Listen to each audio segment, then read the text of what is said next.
Yo, yo, yo, hello, hello, hello. Welcome back to Andrewcast. And today's episode is brought to you by Buck2. Let me take a second and tell you about Buck2, what Buck2 is. Buck2 is an American fashion brand inspired by art and urban culture. You see, they blend Afro-inspired art and urban aesthetics to create unique and one-of-a-kind products that you will not find anywhere else in the world. As a brand, they want to see every authentic aspect of you, the customer, within their products. They are striving to create and awaken the culturally elevated through quality clothing that reflects you, again, the customer. Buck2 is really awesome. I had the honor of having Chris, the CEO, on our podcast, and he's a really, really good guy. And his product is really awesome too. I bought some of their merchandise before I had Chris on the show, and I was really happy with it. So, today, what I can do for you, the listener, is I'm going to hook you up real quick. If you go to the Buck2 website and you go to checkout and you put in the code Andrewcast39, that's all caps, Andrewcast, and then the number 39, you get 10% off your order. 10%. That's what I can do for you, the viewer, 10% off. So, go on over to Buck2.co. All you got to do is Google it, Buktu, to get you some Afro urban clothing. It's awesome. It's stylish. It's highly artistic. Great products. Thank you, Chris. Thank you, Buck2. Thank you, Andrewcast listeners. And enjoy the show.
Hello, welcome again to Andrewcast. This is episode 47, and today, as always, I'm joined by the all-knowing Sheldon Fogel, who made his way here after a wonderful massage, and I'm sure he can tell us about that. But I have Zach and Haley in the building today. Hello. Zach was a really good friend of mine in college, and he is somebody who is, with Haley, heading a huge production business right now. Trying our best.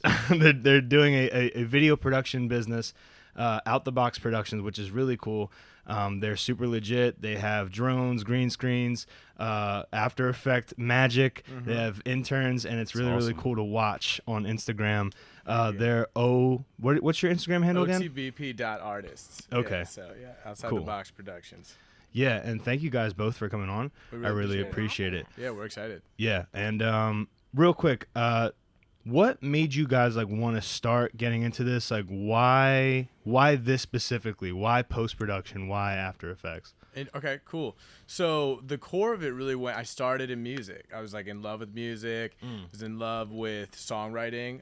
Worked for a year and a half making a project in Millpool, the studio on North 7th.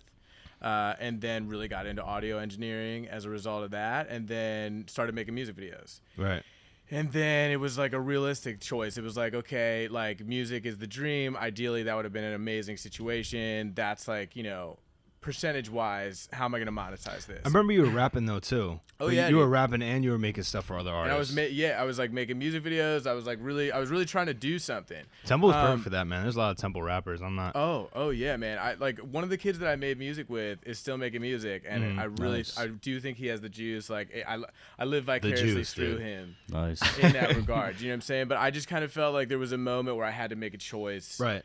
And the choice was to remain creative, but just try and also add a business aspect where I could sustain myself. You know what I mean? And then it was also I don't like working for people And so I wanted to like start my own thing. Like I have difficulty being told what to do if I really think that there's another creative way to do it. And then the way that Haley and I met was at Temple as well. Like same way that I kind of met you. Like I knew that I wanted to do something with video production. And I'm like the creative, right? So I'm just like throwing paint at the board. I have a lot of grandiose ideas. Sometimes I don't do much of the planning. I'm just kind of like freestyling with it.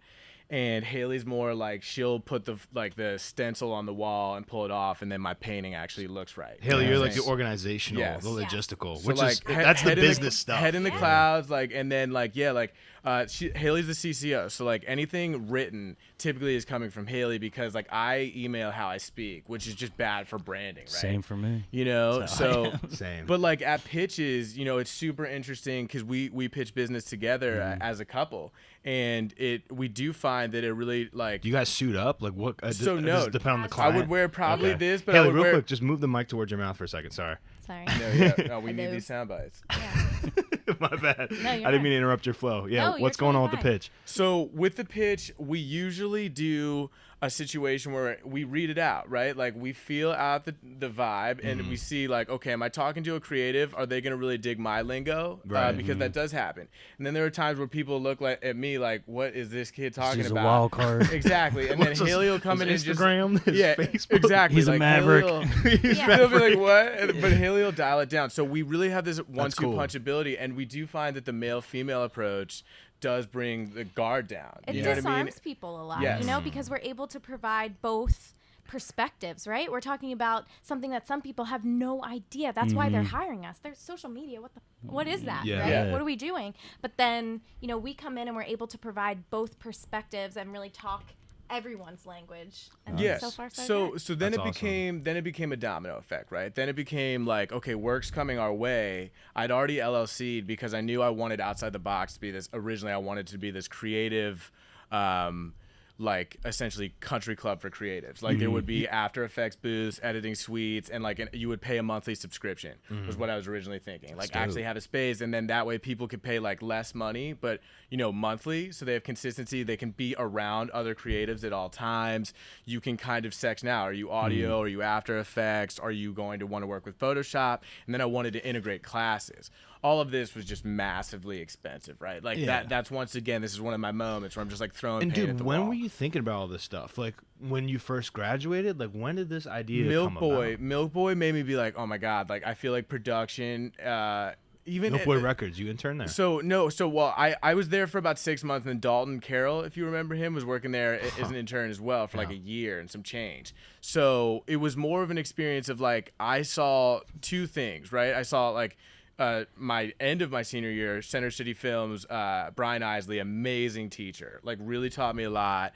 Incredible businessman, like really did well with Center City Films. He's the vice president there, right? And so he even said himself, like everyone's becoming an entrepreneur these days, right? Within the creative sphere, like everyone's saying, okay, I can do all of this. Like whereas in the previous generation, it was don't be a jack of all trades, be good at one thing. Now it's like you better do it all because if you don't, someone else does. So when I met Zach, these are all his ideas, right? They're amazing and grandiose. And I would look at him and he'd be like, yeah, I mean, don't you want to just do what you love and get paid to do it? And that concept is foreign, right? But like we get to do that now. So I just kind of, as we met and as you had all of these ideas, it was just kind of like, okay, how can we monetize this? And then we shot for the stars. We started with Visit Philly. I emailed the president of Visit Philly with an idea, a video idea, and it was inexpensive enough and to the point enough that they met with us. They liked the idea, and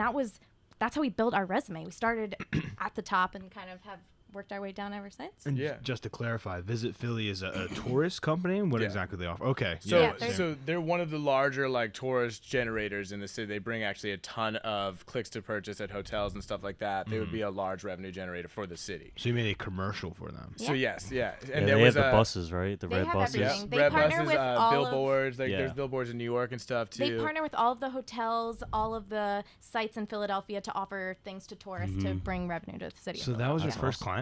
Yeah. That was our first client. What? That was our first client. Yeah. Yeah, man, And for then the so, stars. but so That's awesome. that's always been our goal, right? But the other thing is that it's core to our belief system that like people charge too much because they charge for the value of what the previous generation charged, right? Like, I don't think production is as valuable as it once was because more people can do it. Equipment costs less. Yeah. And DSLRs sometimes shoot to a clarity level that is almost comparable to the really expensive cameras. Yeah. Like, to your point about like a shop, like to me, like it's all about the creator. To me, it's all about like what you put together. That's why a lot of people are using cell phones nowadays because cell phones are close. You can't people make tell the difference amazing between a videos with DSLR the sometimes. iPhone really X. can't. Portrait crazy. mode on the iPhone X. I take photos with my DSLR, and then I take photos with the iPhone just because I'm like, I actually am going to prefer that. Yeah. Like, it's one of those things where I actually am in a place of thinking to myself, listen, it's about the creative, right? It's about the project that you put together, and it's about saying, hey, listen, not everyone can afford these massive commercial spots, these TV spots anymore. People like do things on social, right? Left to their own devices, they'll promote themselves, Yeah. and they'll do fine. Yep. But if you can say to them, hey, I'll raise the quality a bit for an affordable price, then it's something that they're like on board for, because like we're a convenience-based company. The older generation, not all of them, like let's not be blanket about it, but most of them really couldn't be bothered with social media, and in fact are overwhelmed by it. And so then we started to delve into the idea of like, listen, we already are content creating, right? We're already sending people out to do content creation. So at the end of the day, we know how to post this stuff, or at least better than the people that are posting it. Yeah. And so we say, okay, listen, like we'll also do that, right? So it's always been Nice. It's also And it's always been like a snowball effect with outside the box. It's like whatever creative needs that we feel we can monetize at any time, like we'll add that to our wheelhouse if possible. That's very cool. Yeah, it really started content first, and then as people need stuff from us, not only we know how to do it, we know how to post to social media better than they do. Yeah. For sure. Yeah. And then on top of that, then we study the trends, we study what's thriving in each space, all of those things, and then we're just a sharper knife. And then the other thing that is truly interesting about the current sphere that we find ourselves in, you know, I'm not going to like name names because I think it's irrelevant, but we've done content for people before in the early days when we thought, okay, like the influencer, right? Like the idea of the influencer and like, what is that? What is the value of that? How do you monetize that? And, you know, we became really aware of the fake follower, just like the wild west that is Instagram. How does that work? So Instagress was the thing, and then it was bought out by Instagram, and then Instagram deaded it. You know about this? So The fake followers? So- of course. but so Instagress? Instagress was essentially a platform where you could either pay for followers monthly and then have the app like do back end stuff via your social. So basically, Are they bots? So yeah, no, you'll be getting, so the same thing if you flip your tags. Like bots are inevitable because if you're trying to attract attention, bots are trying to get your attention because inevitably they're going to try and sell you something. They're going to try to sell you followers. And then the other time is like, you know, bots are useful because they give you extra clout, right? Like I've had one of my friends tell me, like, you know, he puts 10 on every time he gets one real one because there's inflation in the environment, right? Like, so then you have the choice of really, it's kind of like I always say it's like in Harry Potter, right? When Voldemort like actually takes the blood from the unicorn. Like to me, that's like when you officially like decide to be fraudulent on social. It's like there are benefits crazy financially because so the one person that we work for definitely has like, if they have a ton of followers, they have a ton of fake followers as well. But the older generation Just doesn't sees a care number. and just sees a number, and they're like, this kid's a billboard. Yeah, he's and an then they're like, I'm going to influencer. pay you so much money because you're a billboard, and they are none the wiser. And they're happy with what happened with the posting because especially a lot of the times these influencers are posting on their story and it's not, you know, those analytics aren't to be seen unless it's within the contract. So we started realizing, okay, listen, actually we want to do organic micro targeting. I don't care about the cloud, right? Like we take over accounts and we get them organic engagement with click to purchase. You might not get over a stack with us, but you'll get ROI, right? Like you'll definitely make more money. Bro, I than feel you like I'm spend. sold right now, dude. It's all about the return of investment. Yeah, man. that's what I'm saying. Like we basically aim to guarantee that. Yeah. And as best as we can, whether like with different social strategies that we come up with in our pitch, right? Like we're not the type of production company that's going to be, and we were once, like the type of people that were like, what creative needs do you need? We're really creative. We can do that, right? Yeah. And then it was like, well, no, that's kind of Bush League, because it's like you need to come to them and say, hey, I've been studying your brand. This is what we should do. Like, Right. this is something really cool and affordable. Like, when we pitched the zoo, we did a 5 influencer campaign for the zoo. We did a ton of like research. We stayed up to like 4 a.m. talking about this one night. Yeah, I mean, because the thing is, because we started with an influencer, we understood Right. what they're expecting on the flip end, right? Which is sometimes they get paid, sometimes they do not get paid. It's a lot of Great free Gatsby. stuff, looking very Great Gatsby, trying to look like something that maybe you're not. Yeah. And we saw that, and then we understand in our pitches and our social strategy that they can still be utilized. Their following still matters, but it might just, we can utilize it in a different way. And depending on the company and what we can offer them, we kind of build that way. You know, company first, content first, as always, and then kind of around that reality that they'll come. Yeah. Influencers will come. They want to post that they're somewhere. Yeah. And it also allows us the opportunity to then say, hey, we've vetted a bunch of influencers. We've checked out their demographics. We've decided that these people have eyes that your current account doesn't. Let's do something, you know? And so that has been fruitful. We've really, quite honestly, tried to think outside the box all the time. Like, that's the goal of the company, is to try and do Yeah, something. I wasn't that's- even going to ask you the origin of the name Yeah. came out. I knew what you guys were thinking. As Soon as you said the traditionalist, I already knew exactly Right. how outside the box. came Yeah, about. it's just always been a goal to be like, you know, the end statement that we say at pitches all the time is like, we want to be the Uber of production. I don't want to say to you that you're going to get a red dragon at every shoot. You're not. You're going to get some GH4s. You're going to get some GH5s, but you're going to get a great video for way cheaper than these, like a massive $15,000 spots, $10,000 spots, etc. Like, you're really going to be talking about a percentage of that, and you get consistency, Yeah. right? So that's the other thing that we go for now. I'm not looking to gorge you on a one and done. I'm looking to say, hey, I love your business. I think that I can represent your business. Haley can be the voice of your business. I can be the visual of your business, and or our interns, you know. And that's where we really got into the creative competition, right? And that was Nice. where we started thinking to ourselves, like, listen, we do want to scale. We have something here. We have something that is scalable. Did you guys right? tap Temple for these interns, or? So actually, I just posted on IG. You know, Really? I just posted on IG. I got Really? I got 8 bites, and then took 4 In 24 hours. Yeah, Like, people just started Nice. sending us resumes, which just really solidified that we were doing Doing something, something right. right. That's what I was about to You say. know? Yeah. So- And These so IJs the popping. thing that has been most exciting for me is that, like, the people that reached out to us in many ways, and this is what I've always been excited for in the sense of growing outside the box, is that in many ways a lot of them are better than me in certain aspects of production, and like that's what I've always wanted. Like, my goal isn't to like be what does Drake say, like that one line, like, I want all the praise. Like, that's not my whole vibe about Yeah. it. Like, I'm way more like I'm a non-hierarchical, like I want the interns to have the opportunity to shine in the places where they are incredible. Like, one of our interns, Shane, just started up with the client today, Skunk Bag. So it's like this really cool product.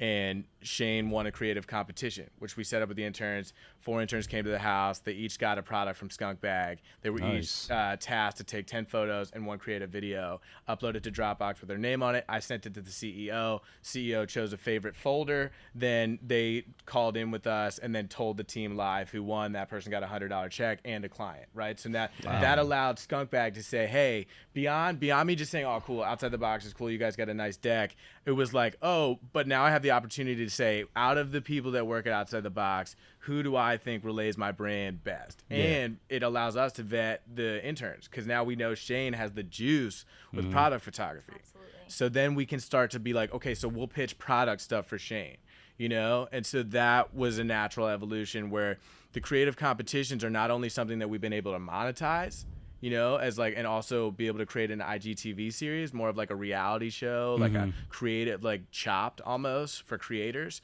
And so it's also allowing us to like get a better idea of our interns, you know, like they're asked to do testimonials on their creative choices. Why did you choose the contemporary color in this situation? Why did you choose a redhead model? Was that because you wanted it to stick out? Like, so, and then that was one of the things that we were most impressed with one of our interns, Amanda. She chose like an anti-model model. And it worked incredibly well with the product. But so there are so many moments, like with what you do, with what you do, with everything that creatives do, that the opposite side of the brain would not appreciate, would not say, oh, that's a moment of genius, right? And so I'm asking people to just tell me then, like tell everyone, so that they can know, oh, there was so much thought behind that choice, you know? Yeah. Yeah.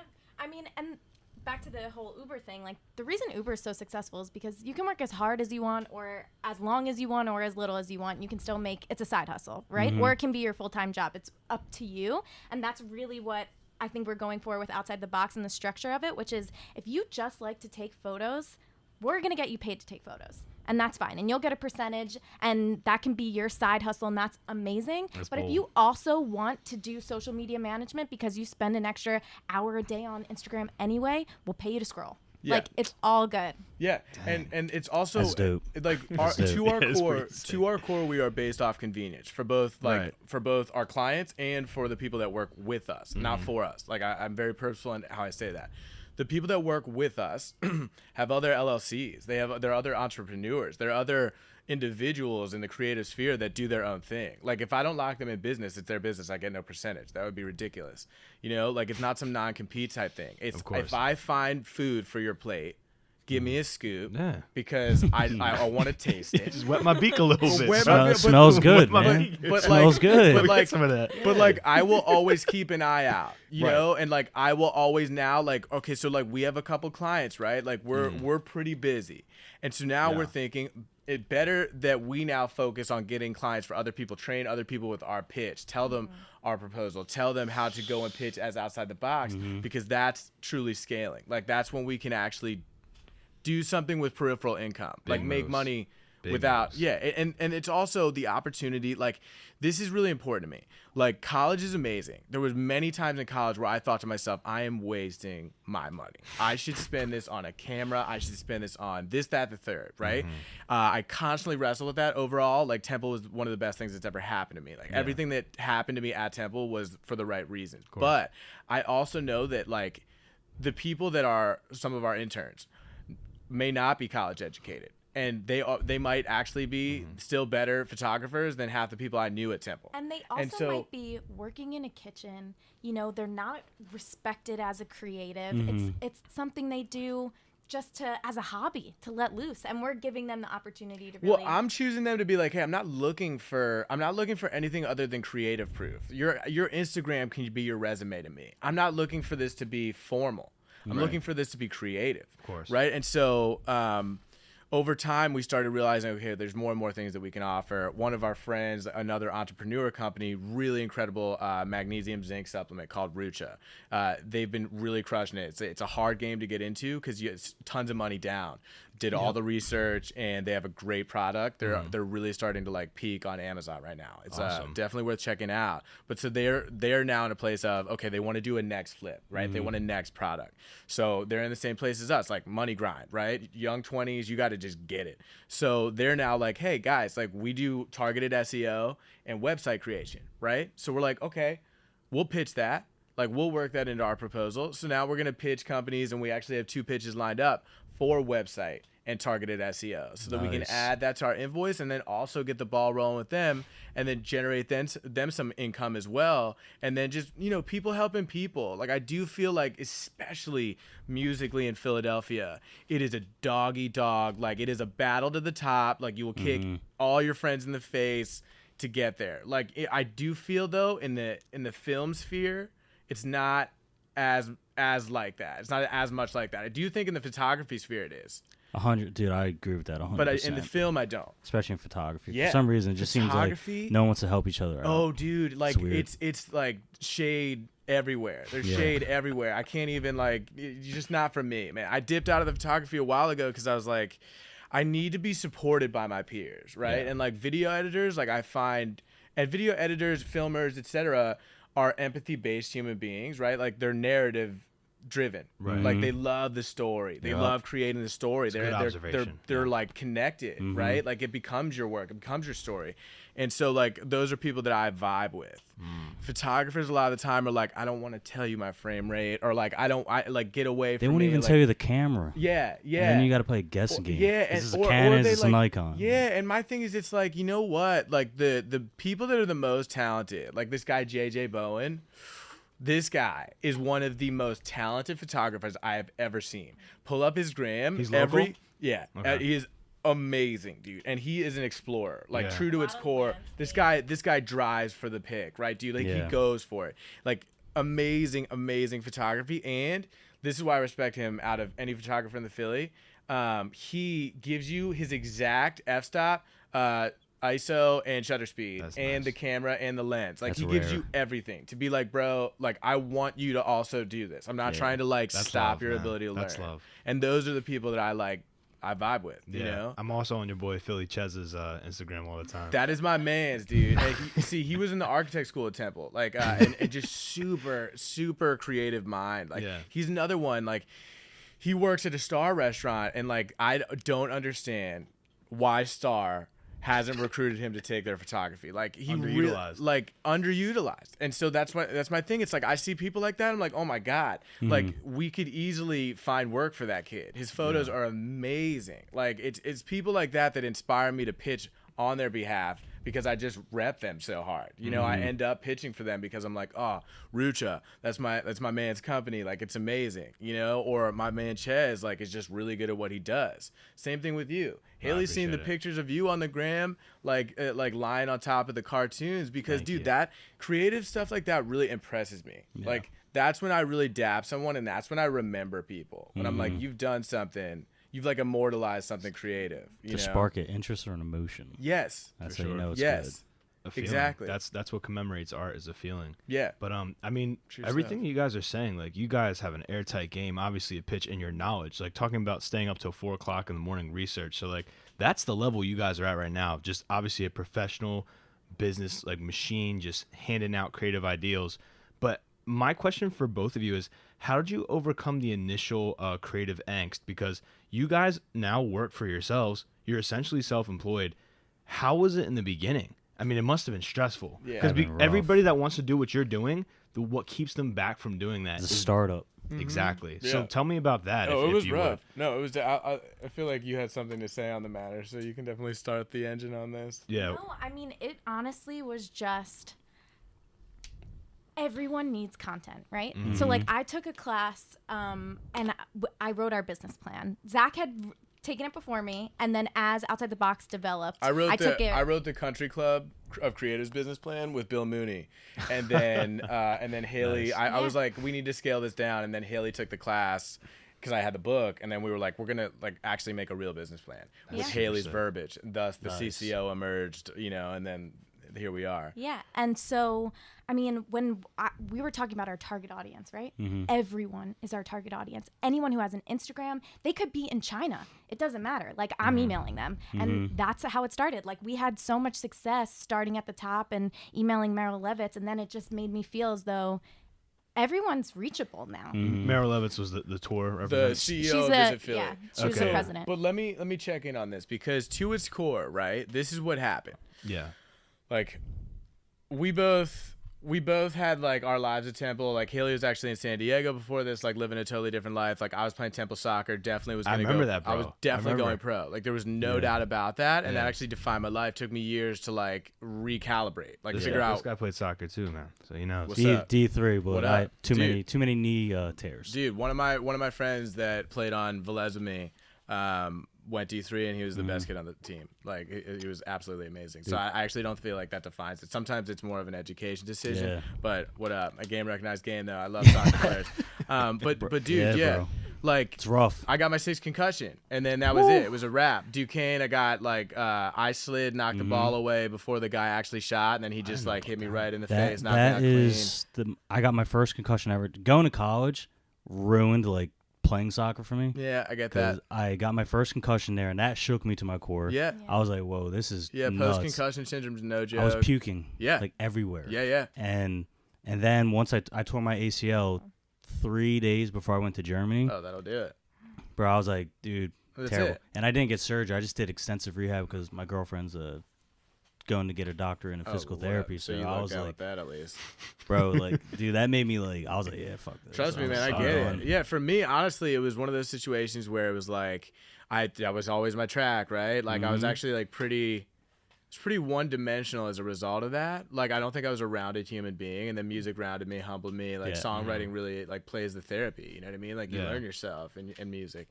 Just watched Bohemian Rhapsody last night. Saw Oh, my Saturday. God, dude. I was Almost tearing cried. up. You said definitely almost cried. Man, I'm sitting there. cried. I'm sitting there like this. I'm like, I'm like looking over Haley like, dude. I felt feel? I felt one tear, but then there's this one moment. I'm not gonna spoil it for you, but towards the end, Yeah, I'm not. Yeah, I Got won't me. spoil it Oh, either. yeah. But like, wow. So, It's good but fucking that's movie. what I'm talking about in the sense of songwriting. Yeah. Like, it really does like really bring the emotion out of you.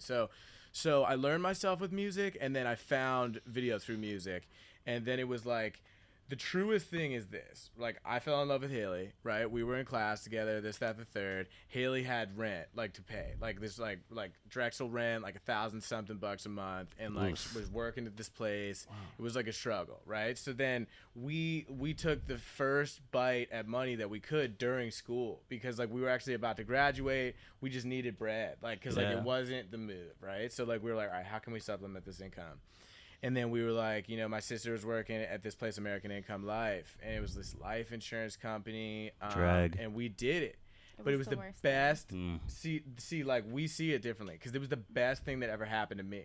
Okay. Because I rose from that to say, like, I will work as a creative for myself every hour, every second of the day to not have to do this job. And Dude, we'll get like, there eventually. I know that feeling. because man. no, for real, I like know that American feeling. Income Life, man. I was driving like way past Diamond. Like, we were going like the American Income's life whole like scheme is that they give life insurance to like lower income people, right? So they have lower rates, but there's like obviously it's a system, like, you know, insurance companies, like, it's all the man. It's all like they're taking the money. It's all this crazy thing. So I felt like my soul was ripped out of me when I was doing that. And it was really just so tense on our relationship at the time. And it was like, it was rough. And I just wasn't like, I didn't feel like I was doing what I was supposed to do. You know what I mean? I just felt like every day I was going and telling people they were going to die. And that they needed to pay me. That they needed to Now pay you put me. it like that. We were both like, oh, No, for real, no. But that's what we had to say. We had to be like, listen, like, you're gonna die, so like, what? And you won't be able to what, afford it. What? Do you want your beautiful kid over here to like have to pay for your funeral? Like, with inflation rates, like your funeral is gonna be $35,000, and like we had to like say this stuff, you know what I mean? And then I'm like, you know what? Like, and I got taught at that company that they work Sundays, right? Like, they worked every day. Like, the work rate there is insane. They just go. And I was like, I'll do this for myself in something that I love. Like, if I can flip the script and say, okay, instead of me telling you that you'll die, I'll say, hey, I'll immortalize a moment for you. Right. I'll film your wedding and I'll make it so this never dies, because that's what I want to do for people, right? Like, not the reverse. So that was the best thing that ever happened to me. Some of the revenue stream structure there, I've tried to like implement. Every company that we do business for, clients and stuff, Take a piece. teach us something. They all it's the same snowball. Take effect. something from it, I go yeah. into it and having no idea that I'm going to be inspired from it, you know. So, but you know, I'm not going to not, you know. Yeah. So I would say we had a ton of struggles. Like, listen, like it's never what it is on the surface, right? Like, we're doing good, and you know, there's constantly room to do better, But right? even in our worst days, when we're exhausted, when Zach has like endless amounts of things to edit and we have so much footage on a camera, Yeah. he'd rather be doing that. Yeah. than selling Well, life I can insurance. tell because I'm on the Instagram account and I see stuff that I know that you guys probably did just because. Yeah. Like, there's a lot of stuff that you did, the After Effects, that you're just like, look, I cloned myself in a room. Or I just like, I sometimes- made this water disappear. And it's just like, Sometimes I just get addicted to practice, creating. too. It's like a Sudoku for creatives. Like, After Effects stuff, it's like half the time I'm trying to learn it so that I can do stuff for clients. Right. So I might as well have fun in that time, right? Exactly, Like, yeah. I live for the moments where I can create without getting paid for it, because I can just kind of do what I want. Like, you know, let's say I pay you for a cartoon. Yeah. And I give you very exact parameters on what I need from you. That experience is way less fun than if you were to just like get home from a stressful day and just draw something to believe draw me, I know. something. This is commission season. I'm not Exactly. working on my graphic novel this month. Exactly. It's all commissions. And that's kind of what I'm saying. It's like, you know, it's one of those situations where you do have to have the balance, right? And so that's the one thing that I do try to, like, sometimes I'll just take a step back from client work and just either like not do anything or just do something totally creative that's for me. That's just for me. You know what I mean? Just so I can look at it and be proud of it and not have anyone's comments or edits, right? Or like, totally. because it's mine, you Yeah. know, and I like it. So that's how I keep myself sane. But when it comes to like lows, it's one of those situations where there's no time to like get down, right? Like Right. a low month's just a low month, because it's just like, well, then there's going to be like better months, right? Like anytime you work in any other industry, restaurant industry, life insurance industry, there's times where there's people that aren't in the restaurant, right? And you're just not making bread, and it sucks. Yeah. And that happens to us, man. There's times. There's going to be, I don't even know what winter's going to be like. This is our like really our second full force year, right? It's really our first full force year, actually. We were really more of like a 2-person squad the first like a year ago. Which is super impressive, but I have to commend both of you. Like, that's Thank you. amazing. Thank That's you. amazing. Thank you. It's more affordable that way, right? Like as Yeah. a startup, it's like I'm not going to commit. Especially because you two live together. Obviously, you share like everything. Yeah, so. it's economical, and that's Yeah. our whole thing. Is it's like it's better to like not bite off to like more than I can swallow, right? It's Yep. like I want to be able to remain afloat, and I've constantly played around with the idea of getting like a legitimate space in the city, right? Like Yeah. really like gorging myself financially to do that, but it just doesn't seem realistic.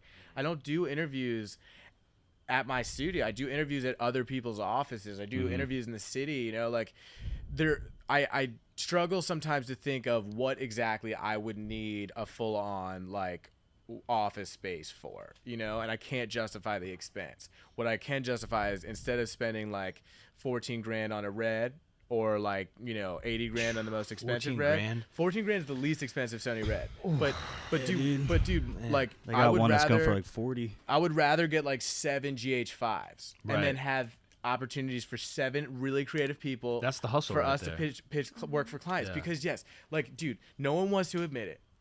No one wants to admit it, especially people that own reds.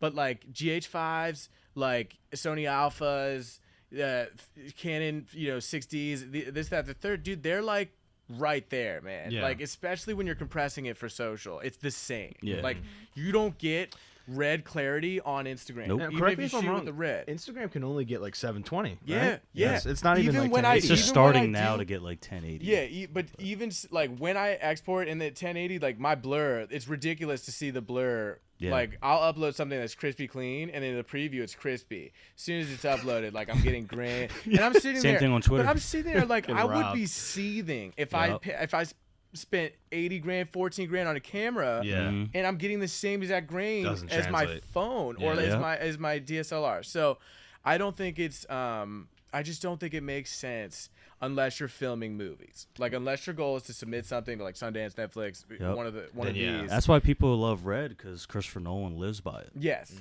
Yeah. They And want it's to die like, with that. if you're making movies, Makes sense. do it, Yeah. right? Because then you're trying to get like the ROI at a movie could be Yeah. you know really large, so that is fine. But for social content, it's more difficult to render. It's larger files. It's messy, you know. Yep. So like our whole thing is be economical. How do we get these people the bang for their buck? How do we make it so we can afford what we do, right? Because I don't know if you guys watch The Office. I'm course. like a pretty solid fan of The Office. Must have watched it 3 times. Every Christmas, my brother and I sit down and specifically watch the Christmas episodes. So the Season Michael 1 and Scott season- Paper Company, Yeah. right? A lot of times I think about ourselves as like the moment where he's like, "Yo, can you crunch the numbers again?" When he's like, "Man, you can't keep doing this," right? And a Yeah, lot of yeah. times people say that to us. How do you do this? How do you charge this much? And it's because we're rapport based, right? And we're subscription based. I want the monthly, like Dollar Shave Club. Like you're like, "Oh my God, it's $1 a month. Yeah, I'll pay that." But it's like, "Oh, but if 10 million people do that, then they're making a ton of money." You Right, know what I yeah. mean? So our whole thing is, it's like That's the I thing, want a lot of people to pay a little bit. Right. Yeah. You don't. But it's like you don't have like a resource to have like all these people at your expanse. So you need to pay. You need to charge them accordingly because you guys are only 2 people. And Otherwise, that- you'd be working so much and not Yes. getting anything. Exactly. Yeah. And that is where Haley is an absolute knife, because Haley creates. I can tell. Those the emails way that must like be her fingers are crazy. going and she's kind of just sitting there. She's the This is brain. where- this She's is the where- brain. This is where she is an absolute knife. Yeah. Like Haley really, really is sharp here, and I'll let you speak on that. But like, I've definitely been impressed by Haley's ability to both lock in clients and then also just like maintain client relationships and create customized proposals. That is massive to outside the box. We do a first consultation. We don't talk numbers. We're not looking to talk numbers on the first time we meet with you. We're looking to talk about what you need. We're looking to see if we are the people for you. Yeah. And then we go home, we think about it, talk shop. I throw paint on the wall. Haley then says, okay, what's realistic? And she makes an incredibly well done, broken down, point by point proposal, customized for their needs, right? Nice. And we provide it a la carte. Yeah. So that they can just upgrade or downgrade their package monthly at will, right? Like they could just get content creation. The second month they could get content creation and social media management. Third month they could get an influencer event as well. You know, they can flux their packages. You And build that relationship too. Exactly. Get trust first, and then say, hey, you know, you do need a new website. I'm not saying this to you on our first meeting. We've been doing work for you about 3 months. It's really affordable. You like what we do. Yeah. You also need a website. Yeah. You know? Yeah, because there are a few things happening, right? Like when you're taking on, what we do really is we take on someone's brand, right? Like we need to have their voice. We need to understand everything about them, their branding, their coloring, everything. And, you know, we get them comfortable first, and then it's, okay, hey, we really understand your brand. They're also hiring us to hang out there. Like with some of our clients, you know, we're there all the time. We're sometimes the first face you see, you know, we're taking their photos. That's really personal. We're filming them. We're there for personal moments in their lives, whether that be weddings or in their business. Yeah. So we need them to feel comfortable with us. That's the other benefit of having two people, because in some sense, some people might respond more to the creative aspects. Some might respond more to the organizational structure side. And yeah, and then the other thing is too, like, okay, so the other two real core, I would say, like, values that we have are, like, philanthropy is important. So like we're sponsoring our first event as we do our rebrand. Like our logos change, and we just acquisitioned the SEO, Nice. target SEO and website Sick, people that are dude. friends at Rucha, and so they're team members with us, but they're like fully still doing their thing. Like once again, the Uber vibe, right? But so our whole goal with them is to have this rebrand come through as soon as we sponsor this event. This Leukemia and Lymphoma Society. We've done some video content for them before. We've done video content for B+, Philly Unknown. We filmed haircuts with homeless, filmed, you know, like a lot of the drug abuse in Kensington. I went out with Britt James, this guy who did haircuts for homeless, and, you know, interviewed people that were addicted to drugs, interviewed people that just OD'd and just got the Narcan. Like, you know, Britt has saved lives and stuff like that. So, you know, we are storytellers. It's important to us to tell a story, and it's important to us sometimes to not put a budget on it, right? Like those are all free projects. It's because it's like that's the right thing to do, right? So that's important to us. And then beyond that, it's like diversity is core to us, right? So like, and I say that in a way to say like, okay, so one of our interns is a part of the LGBTQ sphere, right? And we are considerate of the fact that I, as a white male, not like in that sphere, shouldn't pitch Visit Philly for me to do content for their events, right? Like my perspective is irrelevant. Like I shouldn't be the eye of that event. So we try and line people up with like the events where their perspective is genuine, is correct. Like I don't want to whitewash rooms. Like I want rooms depicted correctly, and that's not always me. Right. So now that's why we brought on other people, because it's like I can't like portray everything correctly for everyone. I can do what I can do, but I can also line up people to do it correctly because it needs to be done correctly. And that's one thing that really is important to us, I would say. Yeah. And then even beyond that, when we have a client where it's more social focused and we might go in and we can bring so many different eyes, then you're getting all of those perspectives at one time also. So you're speaking to so many of their target audiences, right? It doesn't just have to be, you know, one eye, one creative.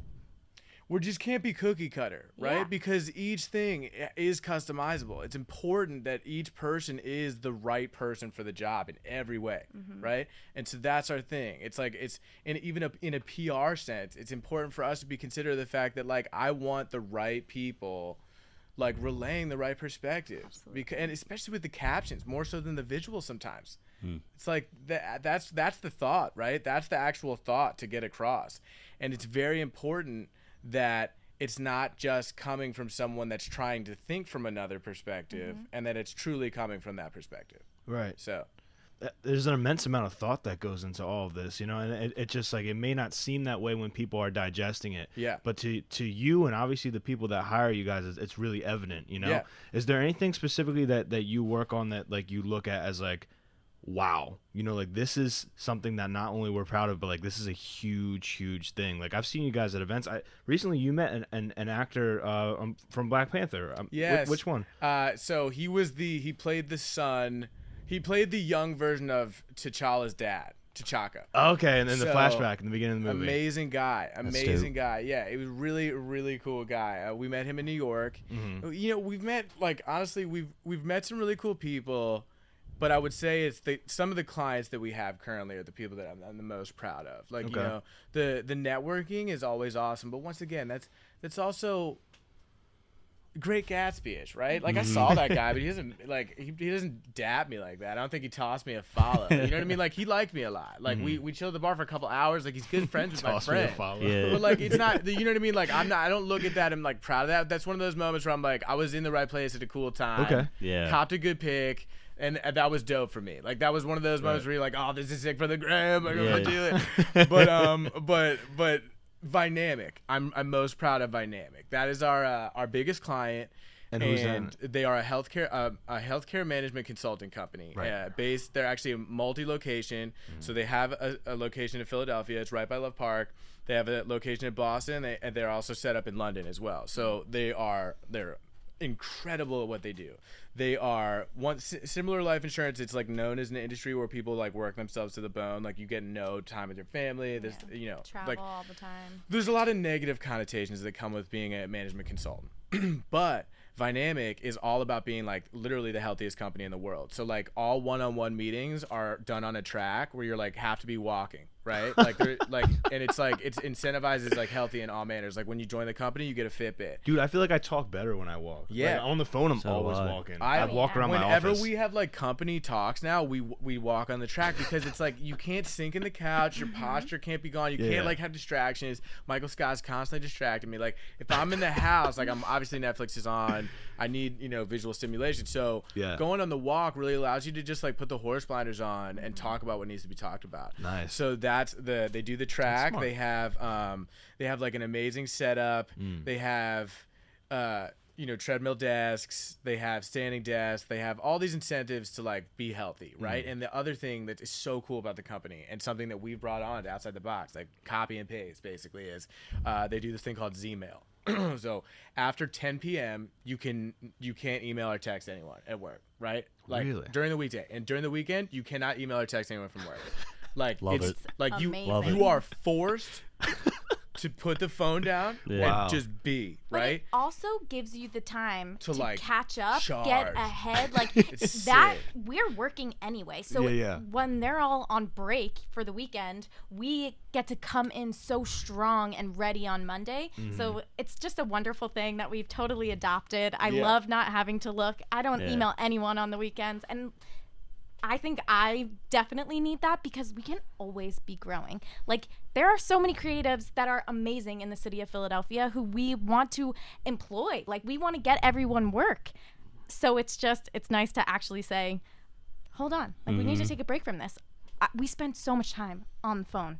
Everything can be done Yeah. on the phone. I can We tell. just actually filmed for Temple, which is very exciting because That's Totally- awesome. Totally it full is circle. It is. amazing. awesome. Is that something that's been out yet, or So We have two not projects yet. that we're doing. Yeah, Oh, we have that's so two cool. That's different under the sides hat. of the schools. Yeah, that's we're gonna be excited. nice when that comes out? I Yes, reached I'm out excited. to the Wow. Klein man. College right after we graduated and basically said, hey, we've been doing this the whole time we're at school, and now we're graduating. We want to like give back and work with you, mostly to get paid from the school that we have given tons of money to. Yeah, that's So That's the that is feeling right that's a there. sweet amazing. thing right there. Yeah, and then we have a friend who works in the Alumni Association who has always taps Zach for all things video. Yeah. And then she has been amazing at just spreading our name throughout Temple. So it's just wonderful. But we filmed this social media summit the other day. See, this is a situation too where perspective, right? Like I should shoot the Temple thing. I went to Temple, Oh, right? yeah. Like that's Yeah, important to me. Like should. so like we pitched them and we pitched my old lower school too. The same concept, like exceptional alumni, right? Like videos on exceptional alums. Stick it on the website, stick it on the social, and bring it to life. Like 1 minute docs. Like really get to know these people, get to know these amazing Temple alum, because it's like we had that whole PR whatever with the Fox business thing, and it's like Temple's amazing. People can say whatever they want to say. Temple's an amazing school. It is. Like I call it the United Nations of universities. that's what I'm now. saying, man. Like I think Everyone's there. I think it's the best school in Philadelphia. Like Yeah. personally, like I didn't go to school like, there, but I was there all the time. Like yeah, my thing is I learned like that. Like I just have so much affection for the school that it's amazing for me to have the opportunity to be like I want to shed light on these other amazing Temple students. Yeah. And so Temple is interested. That was the Temple alum project. And then we said to them, you know, we'll do 4. And they said, okay, cool. 4 is perfect. I said, hey, we'll give you a free one. We'll do the 5th one on us. Like, we'll be like, we'll turn the camera on us and be like, hey, we're outside the box. We created this video campaign. Very cool. That's dope. And so, yeah, we're excited about that. We're doing the same thing with Benchmark, which is my lower school. And then Temple Klein, we're doing a different project where we're highlighting like a program.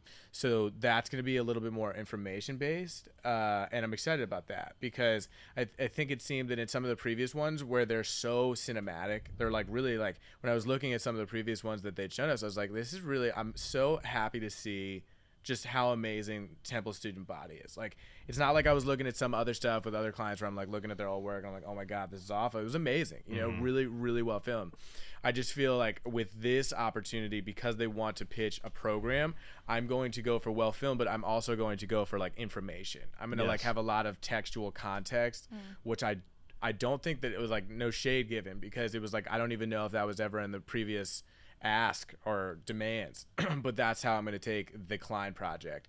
And we would just love being able to come back to Temple and be like, look at what you gave us, you know, look at the tools that you gave us. Like we're going to build here now and like try to really like support, you know, our alma mater. And not to take away from that, but I mean, you have to understand, especially with the both of you, a lot of what you've accomplished is because of your own decision. Yeah. I feel like college often encourages people to stay in a lane of finding a career, and there's there's nothing wrong with that at all. But a lot of what you guys did was your own merit. Yes, I think Temple is unique because it's an environment that actually encourages you to do that. Definitely. That school definitely encourages entrepreneurs. I brought people on here. Most of my guests on the show have been from Temple, and they're all doing their own thing. Temple has a lot of individual hustlers. But you guys took it upon yourself to be like, yes, class is important, but I'm doing something else that's going to benefit me in the future. And that's a decision that you guys can't take away from yourselves. I would have been the type of person who just went on a lane, right? Like everyone at Temple, when I transferred, I was in awe of how students talked about themselves. That they would walk up to you, shake your hand, look you in the eye and say, this is my major, this is what I'm going to do with my life. Yeah, it's pretty weird. I felt so It's behind. pretty weird, People sat in the front row, they wanted to raise their hand. I was like terrified of that. And then I met Zach, and Zach was one of those kids. He sat in the back row, but he still raised his Let me hand tell you and something talked about this the guy, entire bro. class. Never stop talking. I could predict that this guy is doing what he's doing now. Every class I have with this man, he's just making people laugh. Like I'm telling you, like that's how I fell in love. We Like had I some funny was like, times. I was just like, man, like if there's a like obviously you're good in class, but I was like if there's a class clown like that I could just of college like this guy every time is just making people laugh. 100%. Dude, Yeah. 90% of my college career was the class clown. I loved it. It wasn't dude. until the bottom 10% where, and this would be my true suggestion to like anyone like currently in college, right? Yeah. It would be like the thing that I allowed me to like swerve off the track but remain like really within my classes was that I started my company as a student. So like, That's my point. Yeah. so yeah, like yeah. all of my classes though, they became like gold mines Oh because I my was like, oh my God. God, this information is like I can take this home. directly Like applied. we're doing like business plans, right? And a lot of these kids on this class are just doing a bullshit business plan just to like get an A. And I'm like, this is my business plan. what This you're is actually like gonna this. do. I'm going to Absolutely. do this, Yeah. you know. So And you have unlimited resources there. yeah, and then the other teacher that I would have to shout out, and the other thing about Temple, and obviously other schools do this, but adjunct teachers, right? Like that is inspiring. Like Matt Ray, he was one of our, you know, Brian Isley, Matt Ray were 2 adjunct teachers, and even Susanna to some extent. Heather. Heather Lamar. was That amazing. was, like, yeah, it was like basically those godly. core like 4 or 5 teachers that really were like showed us that there's a way to just do it yourself, you know, and that you can be successful and maybe even more successful financially if you do take the drought, deal with the drought for 6 months, like live the potato famine, and then like get the French fries. But you know what I as mean? we're sitting at this, That was beautiful. I'm Irish, so like chill. Yeah, it Like, has we to need, be we need to French fries. segment that for YouTube. That was a good one. but we're sitting there at this social media summit, Yeah. and these wonderful speakers were there, like Kevin Nagandi, who is on Sports ESPN, Center. Yeah, the anchor. Yeah, graduated from Temple, the whole thing, and Legend. he's talking about this grind, this Temple grind. He'll work tirelessly in this whole thing, and that would have been me. Like, I probably would have taken a journalism route. I would have done the anchor thing. Yeah, I would have nothing ended wrong up with that. in some shit town. Sorry for cursing, but in No, like no, Minnesota. that's Whatever. That's Love all they kept saying. And we walked out, and I looked at Zach, and I was like, "You are amazing. Like, this is. We are so lucky. We're so lucky to be that's awesome. sitting Take the there. love there. We're That's awesome. but like we have that same grind that he's talking about. Like, we'll keep working. We'll work harder. We will work later than everyone. We'll stay up. We'll get it done. We'll set ourselves ahead, and then some. Like, we will keep going. Yeah. That grind, I think, everyone has, but Temple encourages. Yeah. It's this idea that is just so different and special Yeah. that and makes it like worth it. I think to it's just the stay up. changing. It's the changing of the digital age. It's the changing of marketing. Marketing is not what it once was. Our previous teacher, where we had all that fun in that class, like radio spots are getting dipped for social spots. Yeah. Like, time and time. Like, it's gonna be a slow bleed, but like there's a transition happening. Oh, And we just want to be on the cusp of it. Absolutely. And That's there the is smartest thing something to do. really encouraging about just making your own money. Like, Yeah. where 'Cause every that's- yeah. dime you'll stay up because you know exactly how that's going to affect you tomorrow. Yeah, morning. and you don't have to report back to someone. You're your own boss, meaning Yeah. that if I don't do this, I'm gonna be hungry. Yes. Right. So you gotta fight There is that fire. that you know? fire. So I- chasing that I hunger, thrive so off you that. don't have to eat, makes Yep. you work harder. And Oh, now yeah. you have that addiction of Yeah. I'm gonna go get this by any means. Oh, 100%. They say that human psychology is you always run faster when there's punishment behind you, Yep. and you run slower when there's reward in front of you. Yes. And that's just That's how well human said. beings work, you That's know? very well said, but and it's so true because it's like, I don't love to be comfortable. I like to feel like I need that next client. I need that next job, and at the same time, I also like my clients to know that we've gotten to a point where we don't need a new client. Like, we're at the point where it's like, hey, listen, like, this is about can we get you results, right? Because we're okay. We could be better if we grow. The more clients we get, the better, right? But we're okay. Like, we can float right now. But it's like now we're being more selective with who we even pitch to, because it's not just throwing a bunch of darts out and seeing what sticks now. So we have a great resume. Like Vynamic's like a very multi-million-dollar company, right? And like That was your nest egg. and That was that's our Yes. corporate case study, right? We have influencer event case studies. We have restaurant work, hotel work.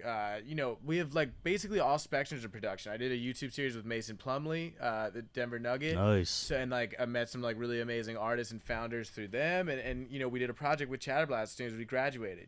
So there's constant opportunities to collaborate that I feel as though. And it's the same thing as haircut. A barber is never going to go out of business no matter what, right? Or Kleenex or toilet paper, right? Like something that will forever be needed. And as we approach this full-on digital marketing, it will always be needed, right? Like, there will never be a time until something else happens. And there always has to be room for adaptation. But one thing is true, and that is that people need to sell things in our economy. That's it. Right? Advertising it's ugly for a lot of people, but it's needed. Yes. Definitely needed. Yes. And so how do we adjust to make it affordable and to make it creative and to make it fun? And I feel like that's really what our goal is. Yeah. That's super cool. All right, so this is a question for everybody. I'm gonna start with me and then go around. Please, yeah. But I just want to have you guys name some Instagram accounts or people that you see that are killing it and really inspire you. Today, I found an Instagram account called Suki Cat. I'm not sure if you've seen this one. I'll check it out. Bro, It sounds familiar. This lady has this leopard cat in Canada. She's an amazing photographer. I think she's really good with Lightroom, and she takes her cat all over Germany and everywhere with a little leash and walks him around the woods. No, walks her around the woods and stuff like that and takes pictures of it. Wow. 1.4 million followers for this cat. Cats are one of the It's most engaged amazing. things on social. You got to see it though. I couldn't Yeah, believe tag it. me That's tag so me in it great. afterwards. Suki Cat. It's Suki cool. Cat. What about you? So I got three. One is Moment. It's their Is it M0 or just MOM? MOM. They what's it called? So they make lenses. So I'm a big component of them. So they're kind of like what you guys are doing. They're making lenses and camera equipment. So because they think that the digital age is gonna go for like filmmaking is gonna go like cell phones. I believe it. So I have a 72 millimeter lens with for my connect to the phone. Screw it on right so there. Smart. Yeah. So there's that. I'm buying an anamorphic lens for it soon. Peter McKinnon. He's this Peter Canadian McKinnon. guy. Talk Fucking about love something him. you always have on you as well. Like it's Exactly. It's the first like technological extension of humans. Well, Like, everything basically is a limb. smaller. That's the thing. Yeah. Like, Yeah, the so- smaller, the more 'Cause compatible. there was there's a film, the first ever, what do you call it, Hollywood. I think we talked about this before. It was called Unsane. and it was it's- all phone produced, right? It was all shot on the iPhone 7 Plus, I think. The whole film. There's that, and then the third one is this dude I met in Germany. This artist, he makes surreal painting. I'm gonna buy one of his canvases. I'm gonna get like a fat one. It's massive. He just makes surreal paintings of like women, and it's kind of horror-esque, but not really. It's like it's like gotta as if see you're on a this. bad acid trip. Or like Like- American Horror Story a little bit. But it's like Is as it if it's a disturbing? Like, is it not pleasant to look at? no, because you'll look at it and you'll be like, "What's going on?" It's like one Okay. of those. So it's All like an acid trip. Like, Interesting. yeah, I met him when So- I was in Berlin 2 years ago. His So- his Instagram account is just all the paintings. I'll show you guys after It's this. What's it called? Moment? I gotta find. No, this is a third guy. Moment. They make Moment lenses. Okay. Yeah. So they make crazy stuff. Peter McKinnon makes crazy stuff. And then I forget his name on Instagram, but I can pull it up because yeah, I just definitely tag me in these people. Yeah. I want to Yeah. check these out. his artwork is insane. I like stuff like that. What about Yeah. you, Haley? Anything you're looking at? Well, I mean, I spend so much time. Mine's more from a researching perspective, but we are about to pick up a client that is a restaurant. So I've been looking at a bunch of foodie accounts, and I would say there's this girl, Happy Hungry Foodie. We've worked with her Lauren, in she's the past. amazing. She's so talented. I've And- heard about that. I think it's just because I've seen it on your account. Yeah, 'Cause Yeah. that really- phrase is in my head. She's yeah, really and good. what I appreciate about her is of all the foodies in Philadelphia, there are a ton of foodie accounts. I Everywhere. trust. Yeah. I actually trust her. I trust Mhm. that she's eating food and posting about food that she actually likes because Josh eats Phillies as good him as too. her too. Yeah, Josh is and pretty they don't amazing get as well. much clout as like the swag food Phillies of the world, but they are on a constant grind, and like I respect her. Yeah. Restaurant business here in this city is like Poppin'. Booming. Especially in Old Yeah. City, bro. Crazy. Old City's dope. Yeah. That's where I Crazy, work, and I Yeah. see. Where you work at? I work at this cyber investigative firm on. It's off Third and Market. That's lit. It's tough, but Yeah. he hears me bitching about it Well, all yeah, the of time. course, dude. of course, but like still, that's dope though. Like, Yeah, that's, bro. Long days. Yeah. Yeah. I imagine. I was at Dandelion last weekend. That place is awesome. My- Haley's sister used to be the manager there. Yeah, she just Nice. now she manages at Elvez. Okay. It's awesome. It's like the best discount great- ever. yeah, She's got some That's a good place. margaritas. Yeah, she I was gets, gonna like- say that's a nice pour. That's a right good- there. that's a It good is place to great. go. Yes. She's awesome too. She's like she always takes care of It is us when we go there. So like I feel like her accomplishments are my accomplishments. Nice. So it is Nice. so amazing to watch her. She like kicks ass in that Yeah. space. No, So it is it's, cool. Nice. it's awesome. That's It's super very cool. impressive. What about you, Zach? Stuff that you're feeling, stuff that you respect. I have a bunch, dude. I have a bunch. I'm gonna shoot a bunch out then. Faux by Mo, amazing portrait Love. photographer. Faux by Mo. She's PHOBYMO. She's here. She's here. Her name's Morgan. She should be on like tours with rappers. Like she's like Nice. the Or real- like shooting for magazines. No, but she's when even that said was like, a how thing. come there aren't as many like females? Like she had this really funny thing on her story. She was like, why is it just white dudes and Yeezys that are tour photographers for rappers? She was like, I That's hate so it. funny. And I was like, that actually is hilarious. Like, and then I looked at a bunch of like tour photographers, and I was like, Very wow, cool. that's so true. But she deserves to be a tour photographer. She She's is amazing amazing. portrait artist. Like, really just has an by Mo. amazing eye. Faux by Mo. I'll check that out. Brendan Lowry is more of a curator than like not that his posts aren't amazing. It's more just he has his social strategies. I do respect his social strategy game. Definitely worth checking him out. He's the curator of Peopledelphia, and Rory Creative is his LLC. He's doing some cool stuff, and I've learned a lot from him. And then Philly Chess, it's my boy.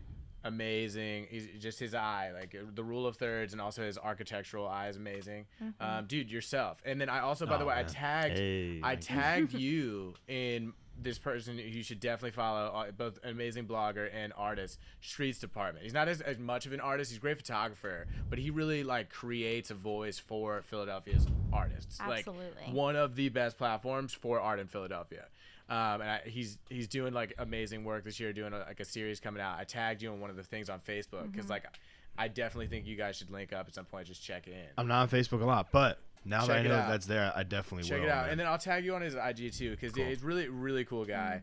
Alois McLuhan is like an incredible street artist who we've had the pleasure of hanging out with a few times. Like murals? Really Oh, amazing wow. murals, and he does freestyle most of the time. He just kind of goes. Nice. That's pretty So, crazy. yeah, you That's should dope. check him out, dude. He made an adult coloring book where he made like the designs for adults to be able to color in and stuff like that. Those Yeah. are big now, yeah. Yeah, no, Those but are he also huge. he's done some stuff in France. He's in one of the hotels. He did the entire pool. The Sinesta. The Sinesta, Yeah. he painted the entire like pool itself, and then he's like on Oh. a couple. He's on a couple buildings. He's on Warehouse and Watts, and then Amberella is the girl that has all the hearts. So like she's though hearts. the hearts that are everywhere, like The love street me, art ones. adore Yeah, me. yeah, yeah. Yeah. I didn't even know that was one person It's that did that. Amberella XO is her account. Yeah, she's it's I respect the culture behind like the culture she's creating more than like I don't think necessarily the hearts like this the most like amazing piece of art I've ever seen. No. But I think that the statement is great. Right. Yeah. I think it's minimalistic and it relates to a lot of the Instagram culture now. Yeah. Like, minimalism is in. Exactly. And that like Exactly. kills it. It's a current trend, bro. Yeah. Couldn't have said it better myself. And then I would your Philly pal, this guy Albert Lee. He's the city rep. He works with the Canon 60, I think, most of the time. I'm sorry, Albert, if I misspoke, but it's definitely a sick Canon, and he takes incredible shots of the city. Like he works for the city. He's Really? constantly in really cool places. Yeah. And Shoot. then drone accounts like JJ Bowen does incredible drone stuff. Also just like on ground stuff. GL Callan, he gets reposted by Visit Philly like every 2 minutes. Amazing drone photographer. Unruly Diplomats, unreal drone photographer as well. Also heard of does like them. mixtape. What's Randy's last Randy name? Pike Hetzel Yeah. is They're also so he's good. one of the ballsiest drone flyers I've ever seen. I don't have yeah. nuts like that. How does okay? So you I don't guys have shoot nuts with like drones. that. How does that work in Philly? Do you have to have a permit? I have a What's license. going on? Yeah, I got Okay. a license. I keep it in my pocket all the time. 'Cause people are It's up weird. to a No, certain yeah. height, You say that right? You all can't go time. up to like Yeah. more than like 200 feet or something like So that. it depends. It depends. Like, you have to have air maps, which is What? a separate app. It's Whoa. a separate app, and you can figure out like what height you can fly in different areas. Like it's weird. Like Whoa. people own the Yeah. sky. It's Yeah, weird to think about. I knew that. It's weird to think about it like that. I remember during the Eagles parade, I'm walking down. Well, not the Eagles parade. It was the night the Super Bowl won, and I was in Center City. And I remember there's a drone that was watching everybody. It Yep. was so crazy. I'm like, Yep. someone's flying that. And they're loud as so shit, there was a too. dude that got like I think like I don't know if he ended up going to jail for this long, but like up to 10 years because he flew over the NFL draft. And he said that he was Yikes. flying over the skate park, but they said that it's a no fly zone. So you have to be really careful. Whoa, You know what I mean? dude. So that's one of those things where I am a drone pilot. I'm a licensed. I do certain shoots when I want to. I bring them when I travel. Like I have the Spark is like my little travel drone. I got the Phantom for like legit, Nice. The Spark? like larger jobs. Yeah, the Spark's like $300, super affordable. Gets up in the air. Like it's totally what you want it to be. You can stick in your backpack. Really, really convenient. And you have a DJI. I got the Spark, and then I got the Phantom 4 too for like the actual It's jobs. expensive. Yeah, that one was expensive, but it was like it's worth it because it's good to have in the shop, and then also because I'm close. Steph C Photo, amazing lifestyle photographer, also incredible drone photographer, videographer. So like there are people that are way better than me. Like I said, right? Like every drone pilot I just mentioned is way better than me at drone pilot photography, videography. So like when we get hit up for real estate work, like I'm not gonna do it. Like I'll get someone else to do it. You know what I mean? Because No, I that's feel not you. I it's feel not good you. for my brand. Like it would be good. It wouldn't be as good as what I could offer. Yeah. So I see moments where I might have a weakness, and I think one of my friends has a strength, and I'll try and reach out and like see if they can do the job. Because a lot of people are like, a lot of my friends that I just mentioned, these people actually don't. Creativity isn't the thing that makes them their paycheck, right? Like it's just something that they're awesome at, and they have these awesome accounts. And Yeah. they're just like this really cool They thing. just have this baller Instagram account. Yeah. Meanwhile, they work And then- at but like the sometimes- accounting office. But they're like, oh, I'll Yep. make like what, $250 or something like that. 20 minutes of my time, go fly, have a good time. I would have flown anyways today. Like, Yeah. all right, Yeah. like Plus yeah, this Get paid Uber for it. concept, right? Yeah. Paying them to Yeah. do what they love. yeah. So it's more like, you know, I try to always stay on the gram and see who impresses me, because inevitably I would love to collaborate with every creative in the city in some fashion. And that's what I think might be your biggest strength. Besides, both of you have a very earnest, in my opinion, approach to business where you're like, look, we're just trying to help you out. Yeah. Like, you know what I'm saying? And Like, I believe that. That's why I can say that, you know? I think your other thing, though, would be your inclusivity. Yeah. How you said that you're not exclusive. Yeah. Because in this industry that we are in, especially us, not to exclude you, Sheldon, but like this media industry, it is very, very cutthroat by nature. Yeah. By nature. And it's depressing. What you guys have is abnormal. Because a lot of what I've seen is like completely the opposite, especially if you go on the West Coast. Like no a shade, cult. but like, No, I agree. yeah, No, I it's agree. crazy, man. No, I agree. For me, it's like I do think that allows for like a really productive creative environment where people feel respected for their ideas, where people know that if they have an account, that's their account. I'm not going to tell them what to do. Like, that's their account. They won that account. Like, the work that they submitted is for us to create a proposal and pitch on their behalf, or if they pitch themselves, they get a way higher percentage. We're not taking much percentage if you're getting yourself the business. You know, it's not about us being like, oh, let's get a bunch of people working so we can get a bunch of peripheral income. We're not making that much off the people that work with us. We're making a small percentage because we believe in these people, and as we can raise their invoices, we'll make that small percentage will make us some solid like peripheral, and they'll be making really good money. You know, like, to your point about, you know, when there's consequences behind you, a lot of the people that have come aboard have income that they would like to supplement, right? So, like, we have goals for them. You know, we pitch with that in mind. So that helps us, too, because we want to help them meet their financial needs in a way that doesn't make them hate their life. Yeah, and especially You know because what I mean? Real talk, though. Great way to put and it. since we're pitching on their behalf, it's like not only are we more motivated when they say like we have this number and we need to supplement our income because I hate my job, like that motivates us so much. But also a lot of these people, like, they don't know how to put together a business plan. They don't know how to put together a proposal. They don't know how to sell themselves. And we just They don't have play. the time to invest in a website. They don't Yeah. have the time to, like, you know, like, so we offer them the opportunity where we're pitching anyways. Yeah. Business is coming our way anyways because of word of mouth. And So we it's love like, your work. So how can we help you? Yeah, and Right. it's like, if we were going to just Dope. not take the client because we can't do it, I'd rather be able to be like, hey, I actually do know someone that could do it. Yeah. You know, and like we do, because Right. we're constantly collaborating, networking with creatives, and like constantly impressed by other Yeah. people. And then we can Other always say people's yes work to work. always inspires us. You know, I don't know what I would do creatively speaking without other creatives. Like, that's a tough thing. And that's the right way to look at it, in my opinion. You know what I'm Yeah. saying? You feed off of each other instead Yeah. of this whole crabs in the bucket thing. To act like you've never, like, you can't be creative unless you were inspired by creativity before you. Totally. You know what I mean? Yep. Like, that's Totally. musically, that's every aspect of creation. Yeah. And I just feel like it's like to not also allow yourself to openly be influenced and inspired by your peers is just closed-minded. You know what I Totally. mean? And it's you're shooting yourself in the foot, because there's tons of resources around you that you're actually acting like are your competition, when it's like, hey man, like, there's actually way more work than you're thinking, and if you approach it in a team standpoint, then it's Yeah. not like we're all like fighting for the last piece of bread in this like apocalyptic world. It's like, you know, Yeah. like, there is opportunity for us to all say, hey, we work as a collaborative unit. For the people that we brought in for website, when they do pitches, they don't have to just pitch the stuff that they've done. They can pitch our resume because they're outside the box approved team members. So it's like, I want my resume to help get other people work, because I know that they can do the job. So if they still don't have, like, if they don't have a bunch of the companies or logos that I have to say, hey, I can do the job, right? Like, totally what you were just saying to me. Like, sometimes it can be a political decision when people hire you, right? Like, and you're like, oh, I want to get my resume up, and then that way I can, like, reapply.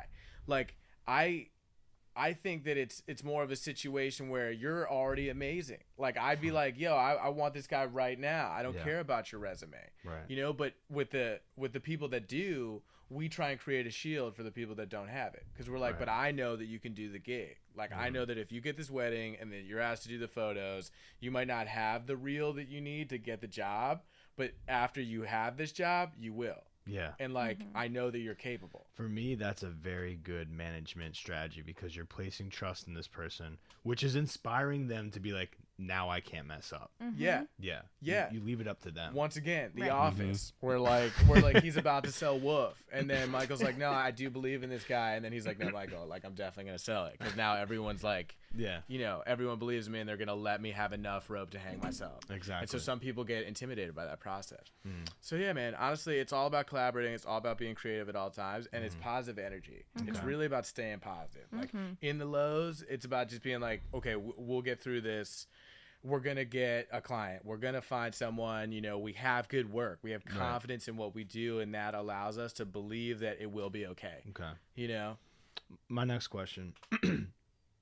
My typical day, I wake up and I bike to work, and I get out of work and I go home and I work out and I do the other stuff that I need to do, and then I go to sleep. What is the typical day like at Out the Box Productions? Is there a typical this day? Past week, no, there isn't. Typically, there isn't, because it's such a. We have so many different clients. Like we have different hats to put on each day.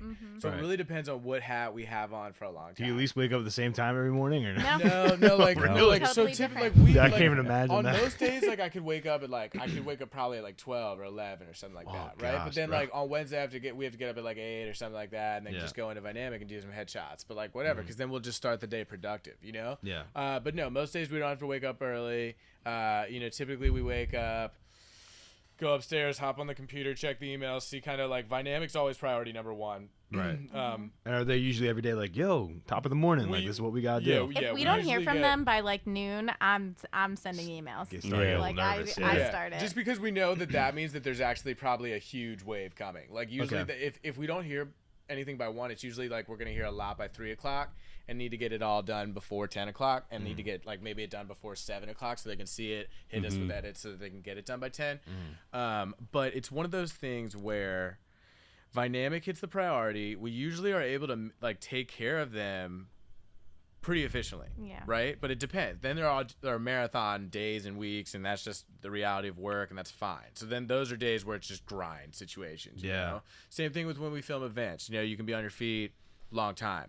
And you know, especially when I'm using like the Zhiyun crane, like that, like one-handed stabilizer, that thing, like in and of itself is like 20 pounds, plus the camera's like 5 pounds. Like holding that for 5-6 hours can be arduous. I got one of them. Good work. It's like a smaller one. Yeah, and dude, like they I can, had like the 4. they can take it something like out that. of you, man. Like so sometimes like that will be taxing, but overall I'd say, you know, we are really blessed to be able to just work from home in an environment where we are ever comfortable, never worrying about what we wear. Like it's not important. Nice. The dress code is not important. The quality of the work is what's important. Obviously, I'm not going to walk into Dynamic looking like a bum. I'm going to dress correctly when I go to see my clients. Of course. Typically, it's all black, right? Outside the box, it's all black. Black denim, black denim, Literally. black denim and a black shirt. Black right? it out. Close to us right now.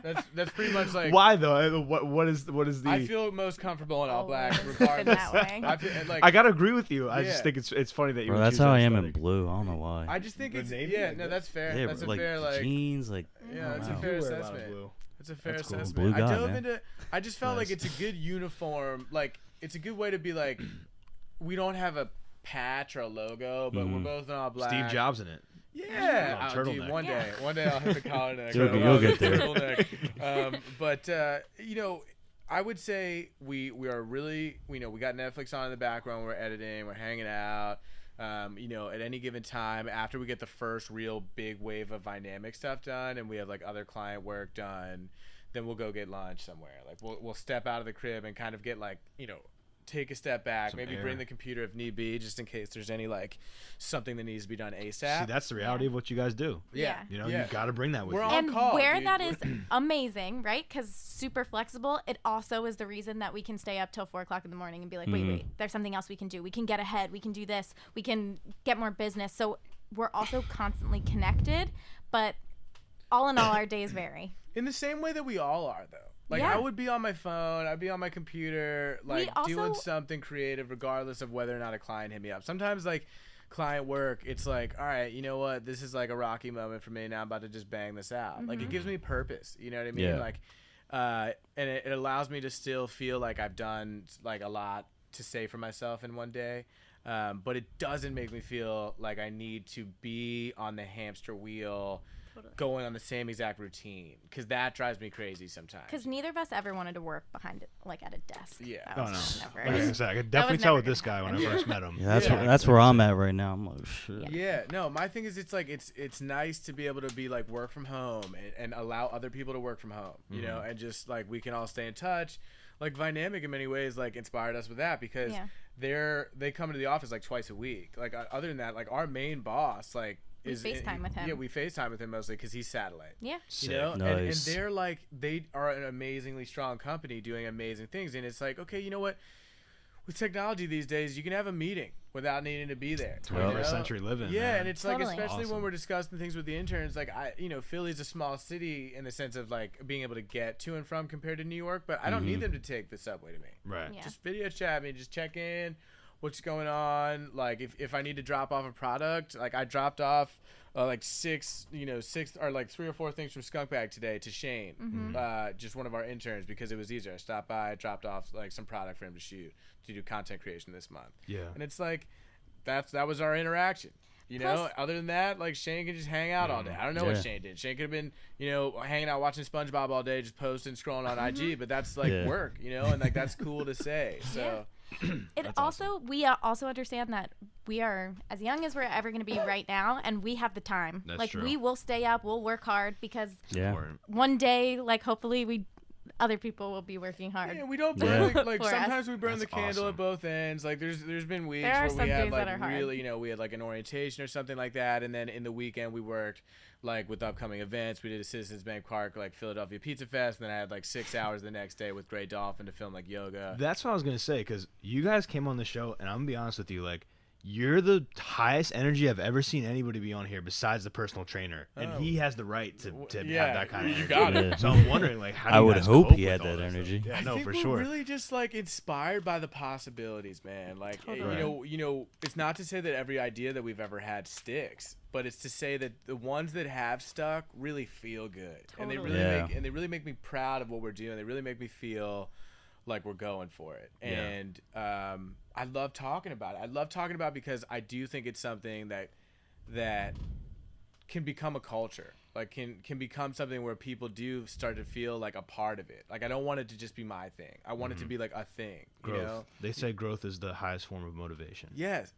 Getting better. It's like it is. It's really amazing. Zach will like at 3:00 in the morning wake up and be like, "Wait, I just had the most insane idea," and these things are like grandiose and amazing. And then the whole next day, it's like, how do we make that happen? Planned it Yeah. out. How do man. we Yeah. how do And we then half make the that time, we a definitely reality? can't. And then, But you know what I some- mean? And Is there- But sometimes then you we, can't. but then we do, and Yeah. that is motivation. So like, Haley, that'll you're keep just you cool with going. that though. You're not like, huh? Yeah. Well, no, he'll Sometimes. say that, and then he'll go to bed, and I'm like, "What? I need to start. I need to write that. She's like, how? I'm wide Where- awake where now. do It's we like, start? gotta write this Who do down. I need to email? Like, how do I Yeah. make this in happen?" many ways, like just such a translator of like what I'm trying to get across. Very you know, cool. so it's Very cool. cool. Yeah.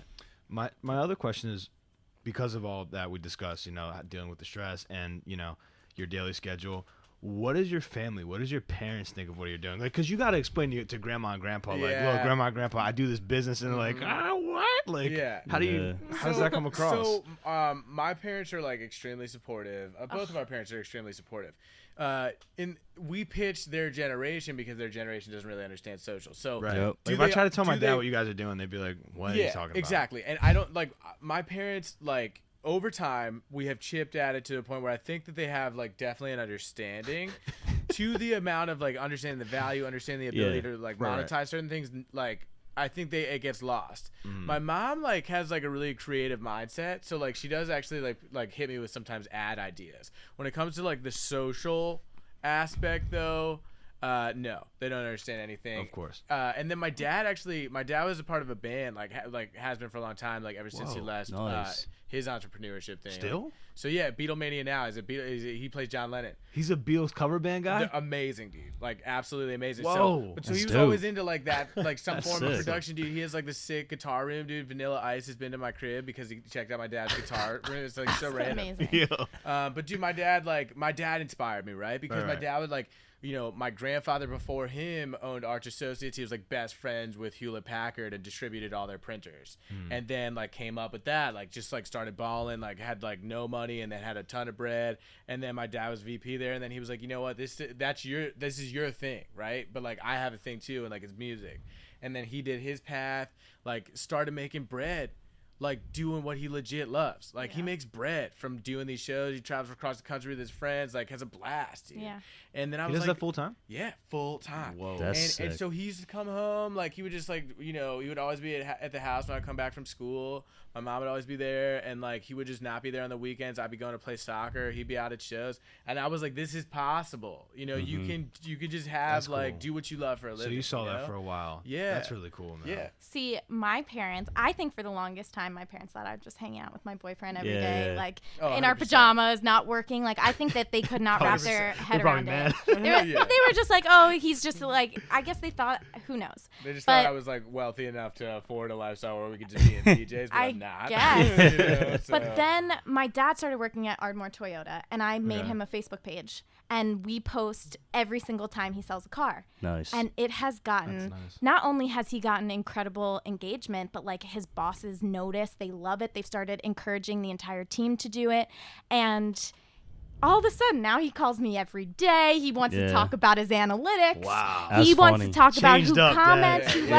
likes. And now when Changed we, up, Pops. right, so now that like it directly affects him, Yeah. he cares about what we Whenever do. I'm- He's like, whenever what are we I'm doing? Why are we not that, posting? Yeah. Yeah, he's like, wait, Seriously. I saw it's 12 o'clock. And It's peak time right now. The other day, I started getting texts. He's like, "Where is the Pearlman's post? I need to get that up right now." I'm like, Saucy. "Whoa, Yeah, whoa!" where's my check at? But you know? seriously, Yeah. he's getting really used to it. My But dad, that, my dad does that too. My dad's actually my worst critic in the sense of like he sends me the most edits because I film his shows. Sometimes I do his promos, Oh, really? and Oh he's my like God. he's my worst.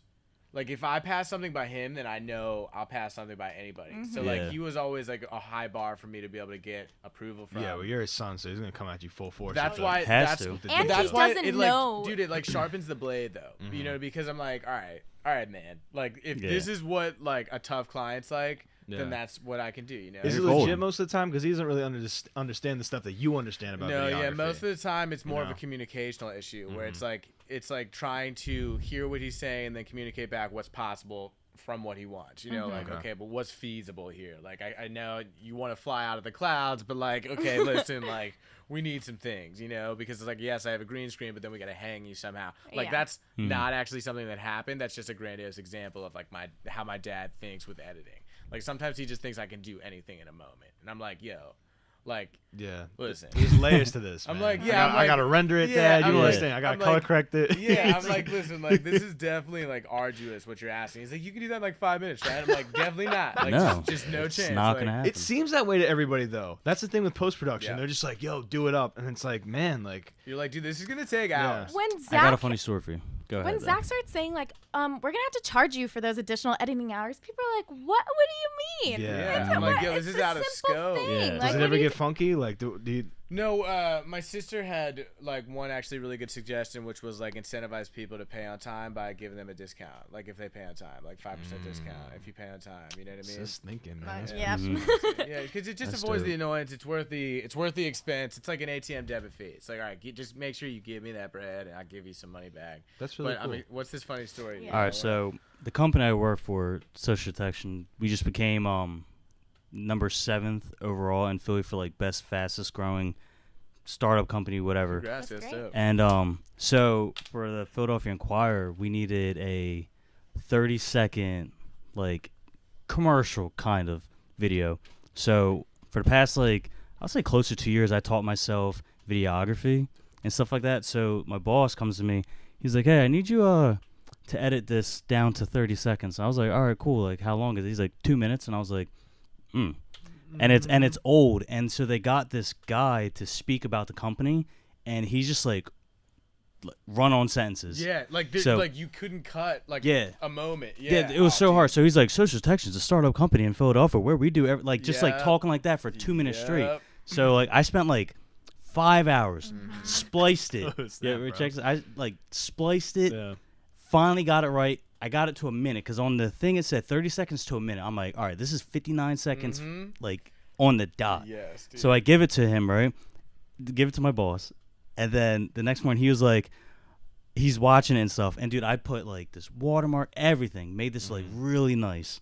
And he's like, this is really good, but I also did it like 10 minutes ago. I just cut out all this stuff and just get 30 seconds, and I sent it in, and I'm like, Mm-hmm. I was like, bro, like, Dude, that's happened. that got me so tight. Oh, Yeah. Did you Dude, say anything? I wouldn't have said anything at all. No, I'm not gonna say anything, Yeah. but like for the moment, I was like, That's happened. bro, that took my 5. I matched that audio, Uh-huh. Oh, syncing nightmares, man. I have it, especially in Perfect. Premiere. Oh, yeah. and then when I saw his product, and then I was just like, You're like, dude, yeah, you're like, bro, this is terrible. That's happened to me before. I can definitely empathize with that. I've been like maybe 3 days into a project, and they just edited it. They'd be like, actually, we're gonna post photos. We don't need all that After Effects. You're like, And I was like, oh, I'm gonna go hop in and dry myself real quick. Yeah. I'll be right back. here, me, gotta kill myself.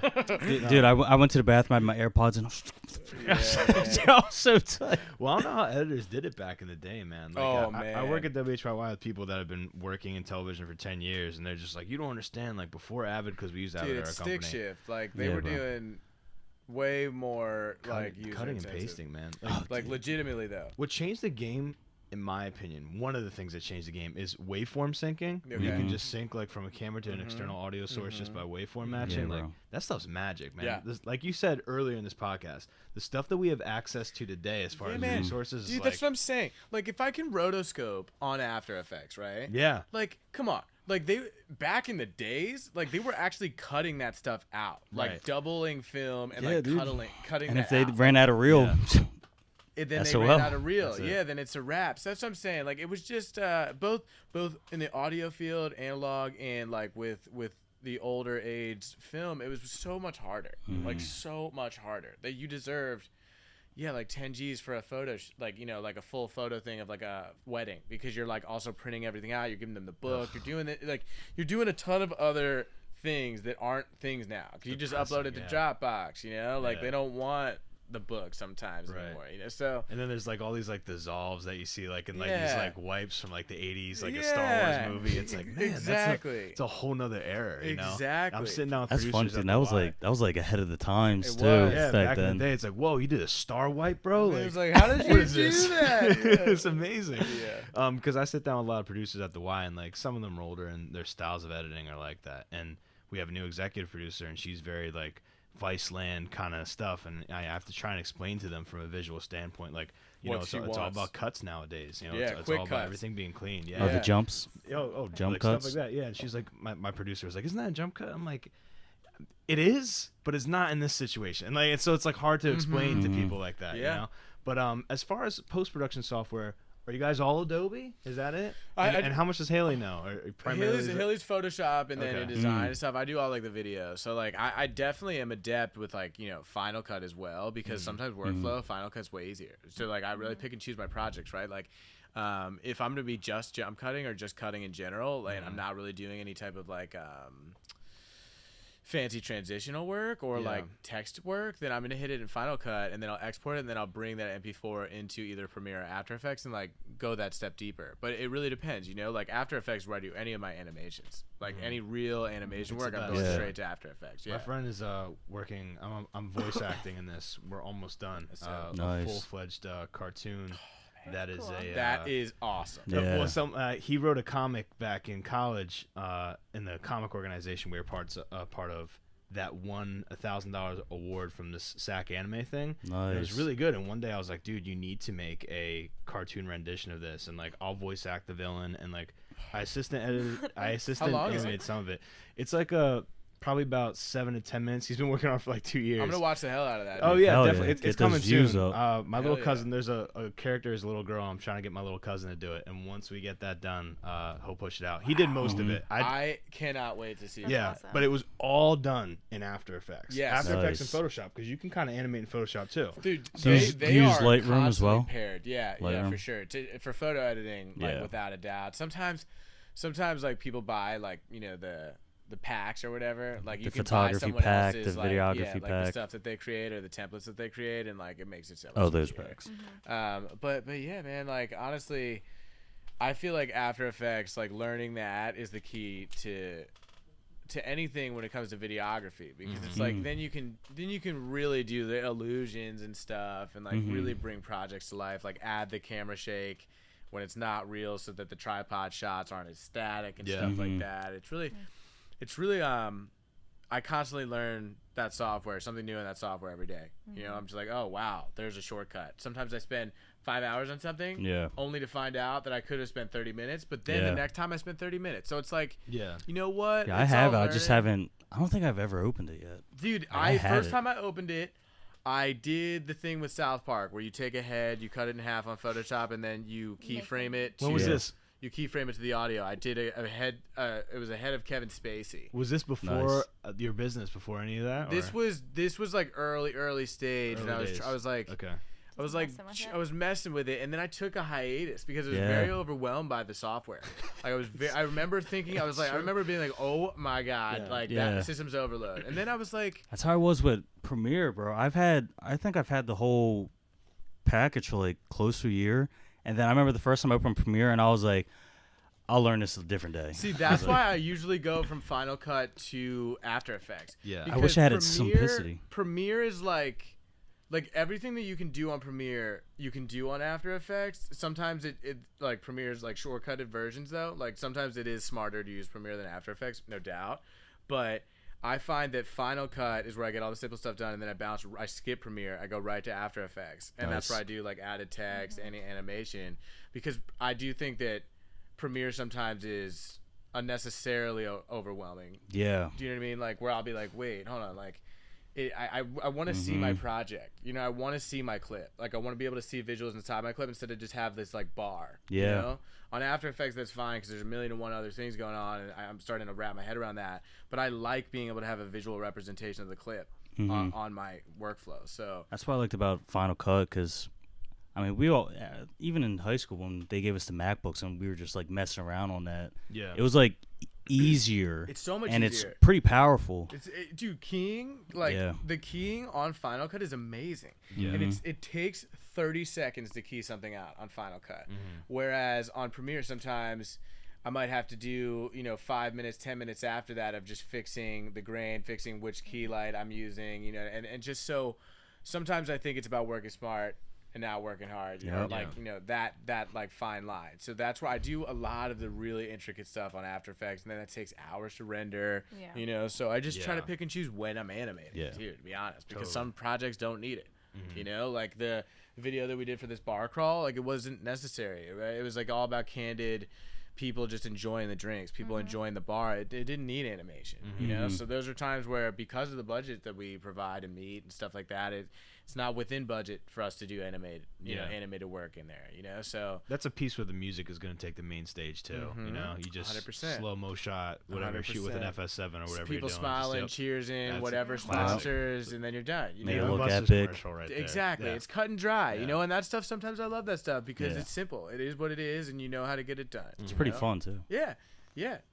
It's funny too, because being the sober person during a bar crawl is always like, whoa, I did that once. Like I was that hammered. And it's amazing how people love the camera when they're drunk. They want to be all up in it. Everybody's Drake. Like in that same moment, they're all like in their feelings doing the kiki. But it was hilarious, dude. There was people like really geeking out. One guy almost fell like on his way to go dap the camera. Like he did one of those. No. Like he was like, yo, dude, like what's up? He just ate shit. There was this guy that almost got run over by a car. I'm sorry for the tangent, but it was really funny. No, that's what this show's about. he started yelling at this girl. He was like, he was in a nun costume for Halloween. He was like, the power of Christ compels you.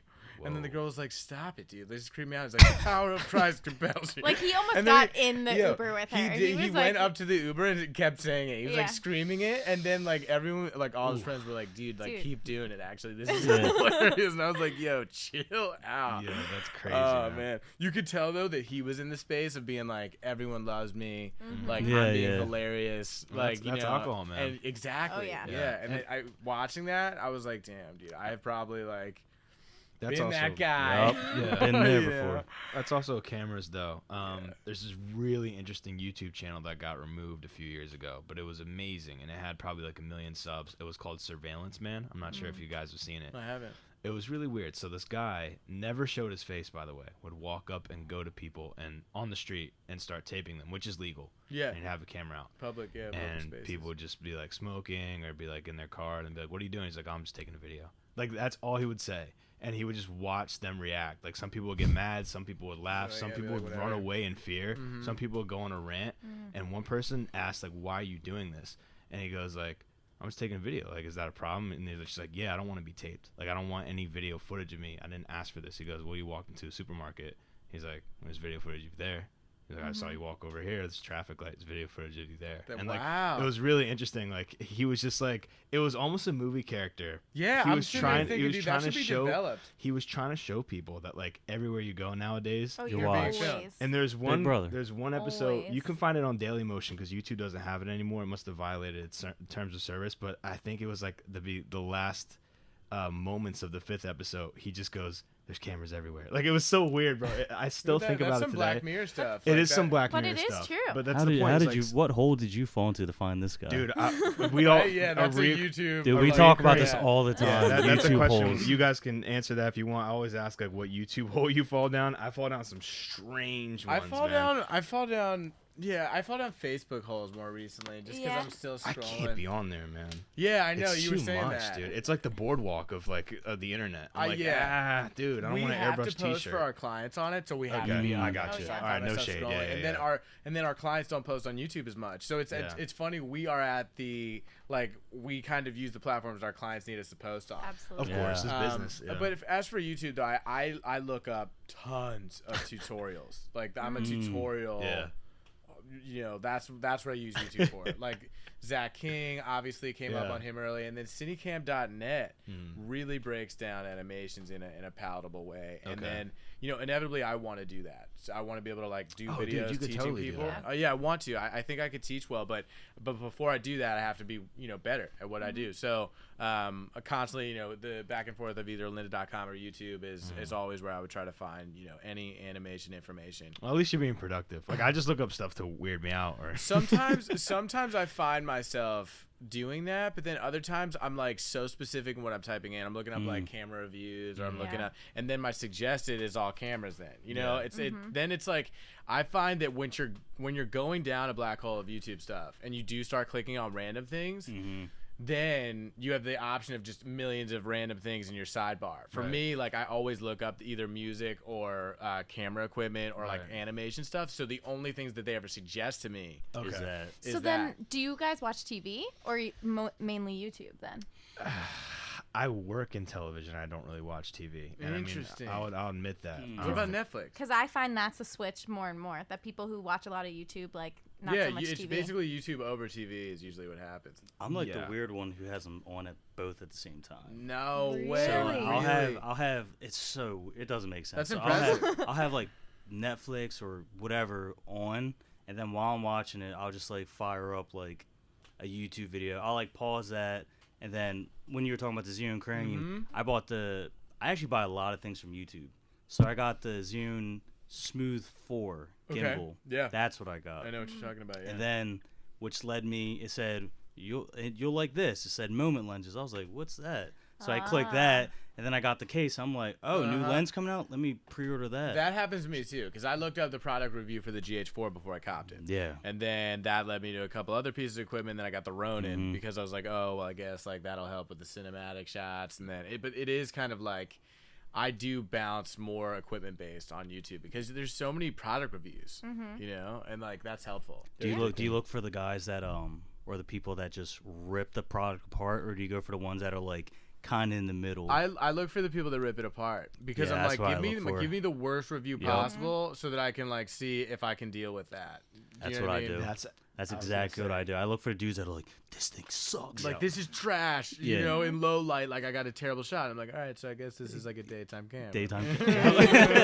You see a real calm like. I was thinking about using a low light, but guess I won't. Yeah, I'm like, okay, I guess not any nighttime shoots for me. Yeah. But yeah, so that is an interesting question though. I do find myself scrolling more on the book for like, and it's more animal videos, cute animal videos, like Yeah. kid videos, like so just many. like kids and animals, like kids and puppies get me. Yeah. Yep. Like I just reposted this video, this little like must have been like a 3-year-old kid was at like a concert and just gave everyone at the concert a hug. Just I saw that. amazing. Precious. I almost cried. It was like, a beautiful did you thing. not want to hug? It was like I at a wanted to hug. bluegrass festival or Yes. something. It's I gotta just watch hugging that. It people. was It's adorable, fantastic. and it was kind of like life should be this way. But so it's like that's the stuff that I'll like find myself just falling into when it comes to just like random stuff. Yeah. You know? I don't know if you guys saw it yet, but it's on a mountain and there's snow everywhere, and it's a mama bear and her cub traversing across I have the seen that. mountain, I did see it. Yeah, I have and seen the it. I've cub just like slid down it, Uh-huh.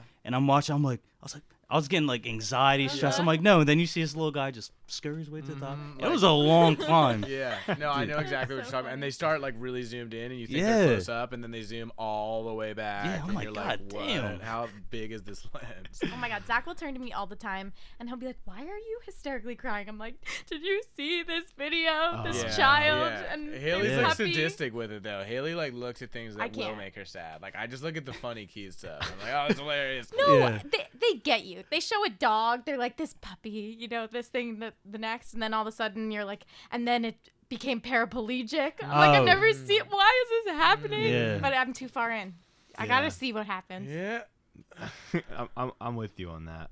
I feel like there's so much stuff to distract yourself with, and that's what makes your guys' job even more difficult. Mm-hmm. Yeah. Because you guys stand out from all of that. That and is like, very, very true. there's dude. so much noise. Like, Yep. what is your theory on that? Like, don't you think that it's just gonna grow out of control? Yeah, I do for sure. But The only thing, hold that thought. I don't No, mean to speak please. over you. The only thing that makes me less fearful, especially from my career, is that automation is going to take over a lot of things, but maybe not the creative stuff so quickly. Yeah. Maybe later on That's what I was just about to say. learn to think creatively. But until then, like, there's just going to be more and more and more and more media specifically. Like, what do you think is going to be the end result of all that? new media, right? Like a new medium. There's always going to be a new new medium, social okay. media. Like a new medium of some sort. That's, right? I mean, that'd be amazing. That will be the new evolvement, right? Because it always is. Something will happen. Someone will create something that people like more. And Instagram and like other platforms will get to a point of fraudulence where people abandon them. You know what I mean? Yeah. And they'll just be like, "This isn't legitimate." You think so? Instagram? Yeah. I think Instagram's going to be like McDonald's. Like, it's not going to go. No, away. I think Well, I think all of the platforms have their expiration date. I think like that they'll all be relevant to a point. You know what I'm saying? But like Snapchat, right? Like Oh, Snapchat, it's like dead. it's Yeah. basically dead. I It's a can't- shell yeah, of itself. I don't do Snapchat. It's a shell of I don't. itself. But so that's what I'm saying. And the reason We you don't don't even though. pitch that for our clients. But no, of course not. But the reason that you don't though is because like, or maybe not the reason that you don't. The reason I don't is because of Instagram story, right? Oh, I totally. can do it on my Instagram story, Yeah. right? And then it's all in one place. I don't need to be switching between apps. 100%. So whenever there's a thing, right, where like there could be two things like that I think could happen, right? It could totally regress, and people would be like, "I'm really tired of like having to see this much," and it might just be podcasts. Like it might go back to just like I just want to listen to people now. Like Yeah. Right. there's so much junk in my face that like I don't want to look at it anymore. Well, you got to Yeah. multitask too, man. Yeah. That's my whole draw with podcasting. No, like I said. and so and I actually think that could be a regression in the sense of not like regression in the sense of content, a regression in the sense of like how much production is involved in the sense of are there cameras and audio, or are we just going to do audio and just like get to the straight to the point here? I think that could happen, or I think it could just be like a different form of 3D projector type. 3D projector type thing like you saw in Star Wars. Like I think that could happen, you know. Okay, And I yeah. think when that happens, Holograms, it'll have to be a different app. You So know is what I that mean? like virtual reality? Are V- you no, I don't thinking actually. I that think would be- VR is not going to cannibalize any of the apps. I don't think VR is going to be. Think it's a gimmick or a fad? I think it. I know. I think it will take hold, but I just don't think it will take hold like the current social media apps because like Facebook, right? Like has all this older generation. Like I don't see any older generation adapting to VR. Oh, like yeah. I don't. You know what I mean? Oh, God, Like no. so, I think that there's like clearly a demographic to VR, and I also think that it's convenience based, right? Like I'm not gonna put goggles on. Like I'm a tech nerd, and Yeah. I have no interest on getting into VR because Yeah. I'm just like, you know what, that kind of is Black Mirror to me too, because I'm like, now I gotta like see an alternate reality. Like, can I just Yeah. like be here? and it's having a hard enough time dealing with this. Yeah, yeah, like, dude. I'll- like, and it, I'll dude, scroll and through my it's pretty phone. expensive to barely use it. That's what I too. was gonna say. Once it becomes You were at my affordable- house, you seen it. Yeah, Sheldon has a pretty cool VR set in the basement of his house. See, It's awesome. okay, but there's There's gaming, sensors and everything, No, but too. also gaming, like AR, VR for gaming, I think is the wave. Like I think gaming will will go. Yeah. I'm sorry, fully towards VR Yeah. and AR and all I of those. agree. But I think videos though. Yeah. Yeah. I don't see videos happening that way. Yeah. Just because like Well, 3D died. I can 3D, yeah, exactly. That's what I was 3D gonna say. Like died. 3D didn't like take hold. I can right? see it for realty business. Yes. For walking through a property. No, Yeah. That's totally. probably the most I can see it. So Matterport would be the camera for that. Matterport allows you to do 3D scans of the whole house. Like you can Google Maps your crib. Like basically you can do a dollhouse version of it. Super sick, yeah. And I think that is true as well, you know. But it's one of those things where I think, you know, inevitably the technology will dictate the medium. You know, once we get to a point where we can do something cooler than we can currently do, Yeah. we'll hop out of this. But I think we do have some time. Like that might be Yeah. like 20, 30 years, man, to be honest. That's Like, what I'm saying, I like think we got 50 a years, lot yeah. of time with social media the way it is, you know. People are saying that Vine's gonna make a comeback. Like, It's I know possible. I'm laughing at it right now, but like, if they find a way to be more functional, but It it's adds. what you said. Like, if you have something that eclipses the functionality of something, which is Instagram, Yeah. like you have to add more. you Yeah, know? and to the point about Vine, is that that's an attention span choice. You know, if you can fit an ad in that short amount of time, then do it because then it's effective advertising. Because people, in the same way that you have this like shade thing with photographers, like I don't know if you guys do this, but like have you ever like had a video come up and just because part of you is like I don't know if I want to give you the view, you just like quick scroll away from it because you just don't want to like give the view. I've done that. No, Yeah. that's intense thinking though. I've done never that. thought that quick, to be honest with you. I've done that. It's always sometimes too I late. do. No, sometimes I do because I'm like, this is a choice for me. Like whereas double tapping is a physical choice. Yeah. Like providing anything over 10 seconds to give the view is also you're not double tapping, but you're like It's got to be you're- 10 on YouTube. That's how they I think it's 3 seconds on Instagram for the IGTV story because they're trying to get more views because people don't watch that ever. IGTV, I think it's like yeah. 10 seconds, like Yeah. on an IG or something. But so I typically like if I think that the content is not something that I appreciate, I won't allow it to have one of my views because I'm like, no, I'm not gonna adapt that. Like you know, I'm not even. You're gonna like give the that. food critic in Ratatouille. If I don't like it, I don't swallow. Or dude, the Andy in the office when he's the food critic, when he's like, this art is bad,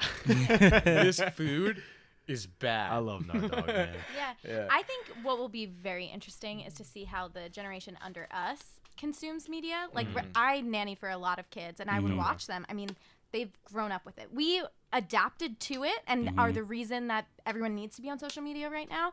But they consume YouTube more than anything I've ever seen. And we talk about this and like attention span. musically or whatever that shit Yeah, is. but we talk about it in attention span and we think, oh, a video can only last 10 seconds, 30 seconds, right? That's the limit now. But they get in those same YouTube holes that you guys are talking about, and they'll watch a slime video for like 10 hours. They will watch every slime video, and it's just slime. Like that became so it's popular. low production videos, I think, or the imperfect image is coming back, right? And Yeah. like with the Full storm, swing. right? And like Full swing. and like I think that shows that people don't care as much that it's like movie quality. They just care that they dig it, right? Yeah. Like I want to see something cool. I want to go to YouTube and I want to see this personality do something really specific that I want, right? Like you have billions of channels when you're talking about YouTube. And so I think that the evolution will be, you know, dictated by who's getting clout. Because everyone's going to be like, okay, well, what are they doing? What platform are they using? And how are they using that platform to generate the engagement that they're generating? Because the only reason that these apps are here are for business. Do you know what I mean? Like, it's just so that, like, they're all funded by the people that pay so that you can market for them, you know? Like, they're all basically... That's so true, man. They're That's how like it is, they're man. actually just more it's like they're just big creative resumes for like the actual businesses with all the money to be like, hey, you're cool, like how about you take photos of our stuff, like will you post this for us, you know what I mean? Or like hey, like now everything's pay to play, Instagram, Facebook, like you really like the current algorithm would say that if you don't get over 10% of your followers to engage with your post in the first 10 minutes, then not even all of your followers are going to see your stuff. Right, so it's not even your whole following, right? Like you've worked for these followers, Right, and you guys have like 3,000, 4,000. What do you have? I like checked the 6,000, 4,000. Then OTBP artists, though, we don't care about size. Yeah. OTBP artists, we only follow basically our clients and friends. Yeah. Because it's like that's not what it's the point. I don't care about numbers anymore. Like I basically only post my like friendship photos on my account now because my accounts are relevant to me. I have a business account. It's a small account, but we do great work and we have big clients. We right? very much and focus and it's on like, organic growth and because Nice. so many people don't. And then how can you tell? Like we're talking with companies, we're trying to sell a product. Like the end goal of posting on social media is to get someone to either walk in the door or make a purchase. And that's why we have to be so mindful of only organic engagement, because the one person who sees the post, real person, is way more important than the 50 bots. Yeah. Right. Yeah, and then it's also like, what is the point of me posting on a personal account anymore because it's a personal account? It's like, you know, I did get tired and do get tired of the idea of an individual account with no basis other than to just post photos of yourself, because then it's just like, what is this for? I've been doing this for a long time. And, like, I'm tired of the fact that I feel like I need to do it for gratification, this, that, the third. Like, I'd much rather focus all my energy into just posting stuff. Whether I get likes or not, I'm posting, hey, I just did some work yesterday. Here's some of my work. Check it out if you want. Like, and that was business, you know? And I need that up there so that my clients can be like, oh, wow. Like, that's the person that does our marketing, but they're also doing this, that, and, like, you know, they're doing something at Temple, they're doing something at Pizza Fest. Like, they're out and about. And, like, that's why I should employ them, because a lot of people are employing them. Right. That's why I'm on social now, you know? And that's, like, the thing. Like, I'm not going to show a company like Zach Arch's following. A lot of my following is like people that used to like that I've known through my whole life, or like these random people that I've met that trade like for likes, you know, like loser stuff that I judge myself for. Stuff that I'm like, why do I follow you? I don't even know these people. And then I'm like, you know, I've constantly played with the idea of just deading my account. It's super tough Like, when your personal account now is like your brand. Yeah. It's how you sell yourself as a person to the world, and that can be a really tough, stressful environment to put yourself in. And it's just like the way that I want to present myself to the world now is like just acting CEO and founder of Outside the Box. Like, you know, whereas like previously, like Instagram and the egotistical standpoint of it, and like just the ego-driven aspect of it, where it is individually based and it's not about your work, your art, your grind, your hustle. Most popular. And it's just like photos, and it's just like, well, then part of me is thinking to myself, maybe these should be private to me. Maybe I just have a photo book. Maybe I have these on my computer and I can look at these. Man. Like, I don't need other people to like a moment where I went to my boy's wedding because I had a fucking great time at my boy's wedding. Right. I don't need someone else to tell me I had a great time at my boy's There's something weird going on there, man. Yeah. There's something weird going on. Yeah. That's and why like, Jack from Twitter said that he wants to get rid of the favorite feature because it gives that sense of self-worth. yeah. Oh, yeah. It's like, am I not worth it? Because Yeah. people That's are no why one it's like my even stuff. more concerning or makes me want to think about like what that next generation is going to deal with. They equate their whole life's worth to a like. To a like. That is terrifying. Yeah. That is that's scary. terrifying. You're right, Nasty Haley. And they business. are young. Like, everyone always talks about like 13-year-old girls to think of like, oh my God, like equating yourself to a like is terrifying. Yeah. That's why I'm scared of that. What's going on with Musical.ly, kind of. Yeah. Like, there's some fishy business. There's this YouTube video that this guy watched who kind of does like YouTube commentary, and he says like Musical.ly's like pimping out young boys and girls. Oh, yeah. It's like really And that's the other strange. thing that could happen is if it's not podcast, it'll just be live streaming. Like that's kind of what I mean about the imperfect image. Like people are down to just watch you like do nothing. Yeah, Like, on Musical.ly- Twitch is massive. Musically He's and a Twitch fiend, No, dude. but Not anymore, Musical.ly- bro. I gave up. No, but that's what I'm I saying. gave Like, up on that life. But it's about the possibility of just like doing nothing while watching other people do something. You know? And just like whatever it may be. You know, people use chat roulette. It's just like 3 seconds just doing this crazy stuff. Like people search for new ways to meet people, you know, and I think that will always happen. And there will always be some innovator that comes up with the coolest way to do it. Yeah. So, and it's just about adapting to that. And Yeah. I do think that that's possible. You know what I mean? It was really funny because during the social media summit, like 3 people got up there and they were talking about like they're older and their adjustment to social media in, you know, their careers and things like that. And they're like, you wouldn't believe what people want to watch. Like, why would they care that what Did you hear what I her ate old for person lunch? voice, though? Yeah. That's what And- they do, though. and They this hold whole out the thing- syllable. And all I Yep. keep saying I kept saying to Zach the whole time, I'm like, do they not understand? People want to see They're disconnected. everything. They definitely don't. though. Disconnected. They definitely want to don't. watch they'll watch, kept they'll saying things, listen, they were they'll. like, why? I don't want to go on Twitter. Do people want to know my opinion? And I'm like, oh, dude, like it's obviously not. It's not ingrained, man. You know, it's like super ingrained in our generation and all generations underneath us, and it is. It's like, but that right there is why we have constant business because it's like, aside, like the individual aside, companies need it, right? Companies need that, and that's why it's like, you know, if it goes beyond companies now, if marketing is actually about the individual human being as well as the corporations, then when would you not be able to sell content?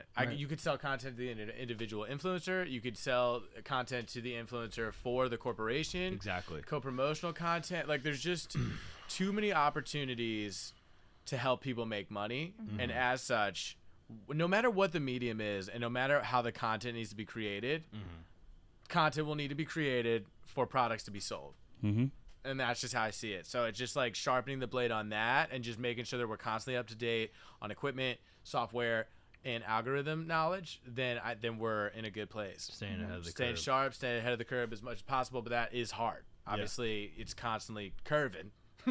So you know, it's just about trying your best to stay afloat, and that's what we do, man. Even when we sell like event coverage and we're talking about immortalizing your wedding or your bar mitzvah, whatever the case may be, your birthday party, we still offer a cut for social media because like people still want that, right? Because they still want to post and say thank you for coming, and they want it before everybody else too. They also want, if you go to a party, everyone's going to post a photo that they were at that party. True. Right? Yeah. But they also, we give them the opportunity to also, you know, say it from themselves, and we'll turn it over in a week. So that you can do it immediately. I guess that is like my final point about what we do is it's really that like the other thing where we really turn the script is that, you know, I filmed a wedding in Ireland. It was my cousin's wedding, right? And, nice. It was amazing. And I was really, really proud to do it, and I was really excited about the project. So I turned it over 24 hours. I turned over an hour cut, 24 hours, text included, drone shots included. Whoa. And then I also turned over a 5-minute cut and a 1-minute cut, all in 24 hours, right? Yeah. Uploaded to Dropbox type shit in 24 hours as well. So like 6 hours to do that, right? The photos, the photographer that was hired, like not me because I just focused on video, he hired an Irish photographer. 6 months. 6 months to receive those photos. All his friends had posted photos of him the day after, and he had reposted them, profile pictured them, everything, rendering those photos absolutely cringe. I feel so bad, dude. Useless. But that is actually, it's a lot of money too. But that's actually like, it happens a lot. Yeah. Because photographers have made this rule of thumb of like, oh, it takes a while. Like, we're gonna edit it. Oh, it takes a while. And I'm like, because if I could cut the video up in 24 hours, then Bro, you could have real. banged out the Lightroom edits. Especially if you got presets. You're pressing up one button. But see, that's also a mentality thing. That's why you guys have what you guys Use the have, bathroom. and they don't.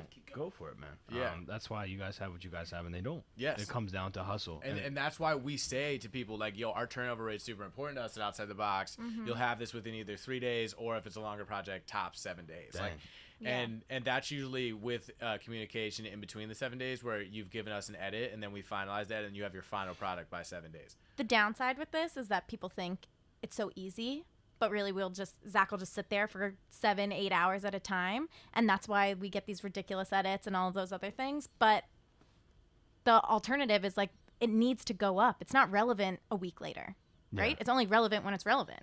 So yeah, that's why it's they don't important. see that. That's the thing. They don't That's see our- you sitting down that's for like 7 our whole- hours. No. That's the whole They're They're like, philosophy wow, they pitch, filmed though. this yesterday, and now it's here? That's Yeah, and amazing. It's just so easy, right? Oh, and then can you actually change this, and this, and like change my hair? And I Sounds just like, do no. it. I just do it, you know. But it's one of those things. But yeah, dude, we should do this again sometime, bro. Yeah, I have one last question for you. Oh, please, yeah. Because it's 10:45. Okay. When do you guys need to be done, be back? Probably probably by 11, just because I do have a couple things I want to finish. One last question, Cool. man. Yeah, hit me with it. Where do you guys see this production company, not 5 years from now, just 5 years from now? In 5 years. Yeah, just 5 years from now. Okay. I would say we would have like hopefully around 50 team members.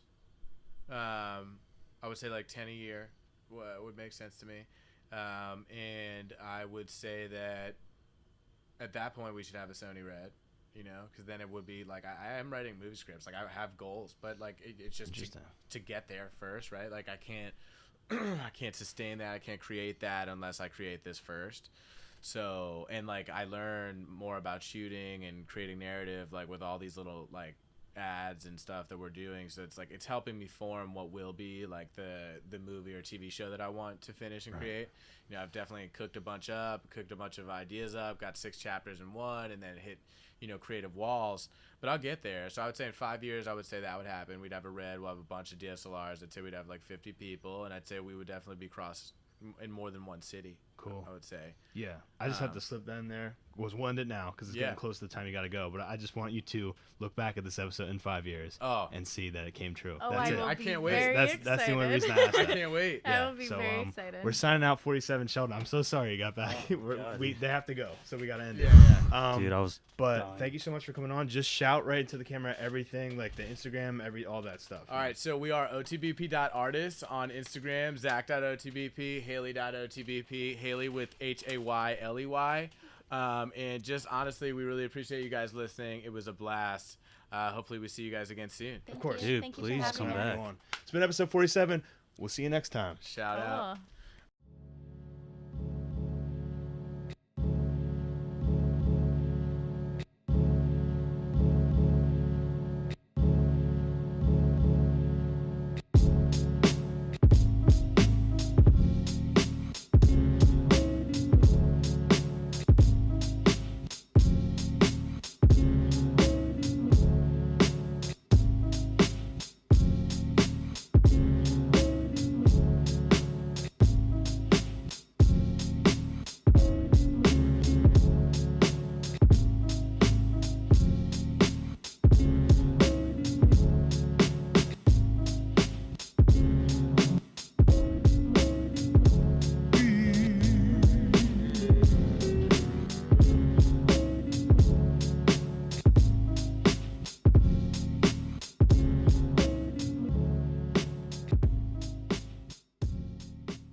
Yo, yo, yo. Hello, hello, hello. Welcome to Andrewcast. Thank you so much for tuning in. I appreciate your attention. Before we get into the content of today's episode, I definitely want to get into our sponsor that I've been so graciously gifted, Roast House Coffee, located in South Texas. Now, you may be saying, Andrew, I'm not a coffee person. You know, I like tea. I like drinking tea and honey and throw a little bit of milk in there. You know, I'm trying to live my life. Look, I understand you're trying to live your life, okay? I understand you may not be a coffee person. I wasn't either until I got me some Roast House coffee. Now, Roast House was gracious enough to send me Liquid Thunder. Liquid Thunder is a fan favorite in-house blend made by the Roast Coffee House. It combines the bold, smooth taste of dark roasted Colombian coffee beans with a subtle hint of chocolate to top it off. You can't beat it, bro. Let me tell you a little bit more about Roast House. The Roast House is not your ordinary coffee shop. They roast freshly imported coffee beans from all around the world, in-house daily, located in Brownsville, home of the brave, putting work in the street like a slave, Texas. Our mission is to bring the taste of the world into South Texas, one bean at a time. From popular flavors to in-house blends, we serve all natural, preservative-free coffee, espressos, teas, and other beverages. Homie, come on into our shop and enjoy a fresh cup of joe or take some bean grounds home for your loved ones. So come get a fresh cup of joe or come take some beans to go. You heard it here first. Take some grounds home for your loved ones to enjoy. And for those not living in South Texas, don't fret. Don't even worry about it. We will be launching an online store soon for coffee lovers across the world. You too will be able to taste coffee done right. Listen, folks, if you want some coffee, you want some high-grade stuff, you don't want to mess around with the Starbucks, right? You don't want to mess around with the Dunkin' Donuts. You don't want to mess around with the Wawa. You don't want to mess around with the McDonald's coffee, all right? You want to go straight to the house, the Roast House. Baby, Roast House Coffee. Look it up online. Look it up on Instagram. It's the newest. It's the latest. Thank you so much for sponsoring my podcast. Everyone enjoy today's episode. Love you.